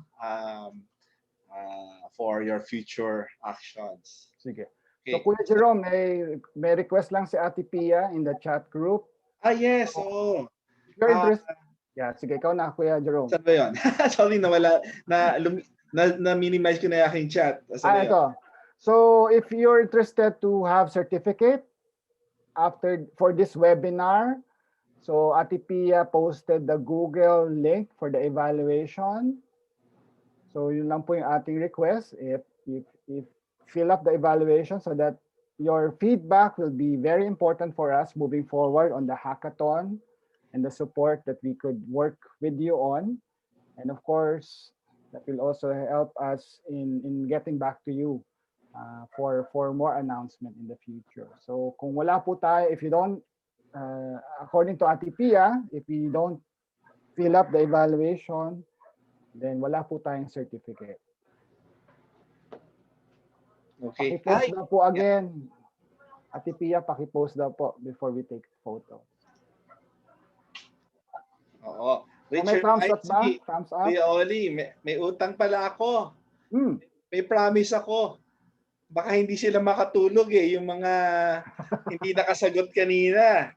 And hindi ko alam kung may winners na ba tayo for may napili na ba tayo. I-announce nila, abangan niyo sa Facebook and website ng FPE kung sino yung mapalad na nagwagi doon sa ating Connect the Dots. So ano yan actually, dahil Pearl anniversary ng FPE, hindi pala Connect the Dots, Connect the Pearls pala dapat yung aking sinabing exercise. Okay, so to fulfill my promise na ipakita yung, ready na ba kayo? Na makita yung sagot? Sirit na talaga ha? So wala nang habol na doon sa contest. Cut off na natin kasi i-reveal ko na kung ano yung sagot. Ito yung tamang sagot. And like us, we are here breaking the box. We're moving out of the box all. Diba? So ito yun, no? May iba't ibang paraan. So pwedeng sisimula mo dito, no? Number 1. Yan. So lalabas ka dun sa box, hindi ka magpapakahon. You will go out and be more creative, no? And then ito yung number 2. Second line. And then third. May kasama pala kami third ang pangalan. And then finally, gumalaw yata. Okay. And then ito. Tapos, mapansin nyo, at the end of the process, it's an arrow. It's pointing to somewhere. So if we all connect our pearls, our youth, connected as one and thinking and moving out of the box, we will go somewhere good, not just for us, but for our planet and for our people. So I guess with that, all good things must come to a temporary end, but promise we will see each other very soon when we are ready to run the FPE Biodiversity Youth Hackathon. So abangan. And those of you who have registered for this webinar, be sure you will certainly receive our invitation to join. So ngayon pa lang, mag-start na kayong mag-form ng inyong teams. Kasi as our chair Ate Nina always encourages us. We work as a team. We don't work in silos. We work as a team. So ngayon pa lang, ito na yung hint. Simulan nyo nang bumuo ng teams. Kasi the next invitation, we will invite you as teams of youth, environment advocates and champions and leaders. You are all leaders in our eyes, and we're happy that you stayed on with us. Wow! Ilang hours tayo nag-overextend, pero you're still here. And so thank you very much for your commitment. If this is any sign of how committed you are, yung staying with us even beyond the time. And we apologize for overhitting our time. Sa susunod, we will project more accurately how much time we need. And stay safe. And keep in Kumuha ka na touch. ba ng picture, Ate Pia? O nga pala, yung picture taking. So just before we end, let's have a picture taking. Yeah. And then, so again, open your cameras and give us your best smiles for the youth and biodiversity. Dapat baka-invento rin tayo ng parang gano'n, symbol, youth and biodiversity. Baka merong creative dyan na makakapag-suggest. All right. 3, 2. Next screen.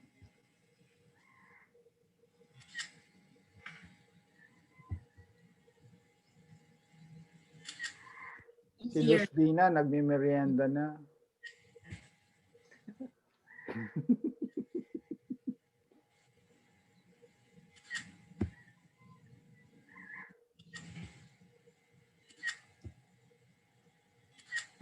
Last one. Thank you. Okay, Thank you, so everyone. thank you everyone for joining. Fill up the feedback form, the evaluation form. Yes, and thank you again to Vanessa, Gio, Thank you Gab, and Louis, and to all of you. And also to our observers, my fellow NGO workers, and my fellow academicians, my LaSalle and PWU family, thank you very much. See you again soon. And by the way, yung background sa likod ko, yan yung isa sa Philippine peatlands. So kung hindi nyo pa narinig yung salitang peatlands, i-google nyo. Yan. Maybe for another webinar. But for today, thank you. Enjoy the rest of the week. Thank you, Doc Nina, and for our board members and for former board members who attended this meeting, our permanent members. There are so many for you to individually thank you, but thank you for taking time to join us in this webinar. Kuya Oli, and mga kabataan, pasalamatan natin yung mga tahimik na FPE staff for behind the scenes. Yan, let's give them either a heart or a virtual clap. Yan. Yan po, yung mga FPE na nakalagay for the core team and the rest of the FPE staff, of course. Again, thank you very much. We'll keep the Zoom open for a few more minutes. Baka may gusto makipag-chika-chika. Pero siguro just for 10 minutes. Para lang, baka may mag-hi hello. Kanina may mga bumabati kila Gio, kila Van, at saka kay kulang tayo sa time. So, ngayon na lang, baka may mga gusto mga bumati. Pwede niya i-unmute. Pwede na kayo mag-unmute lahat. Sige, halo-halo na. Samot-saring pagbati at pangungumusta at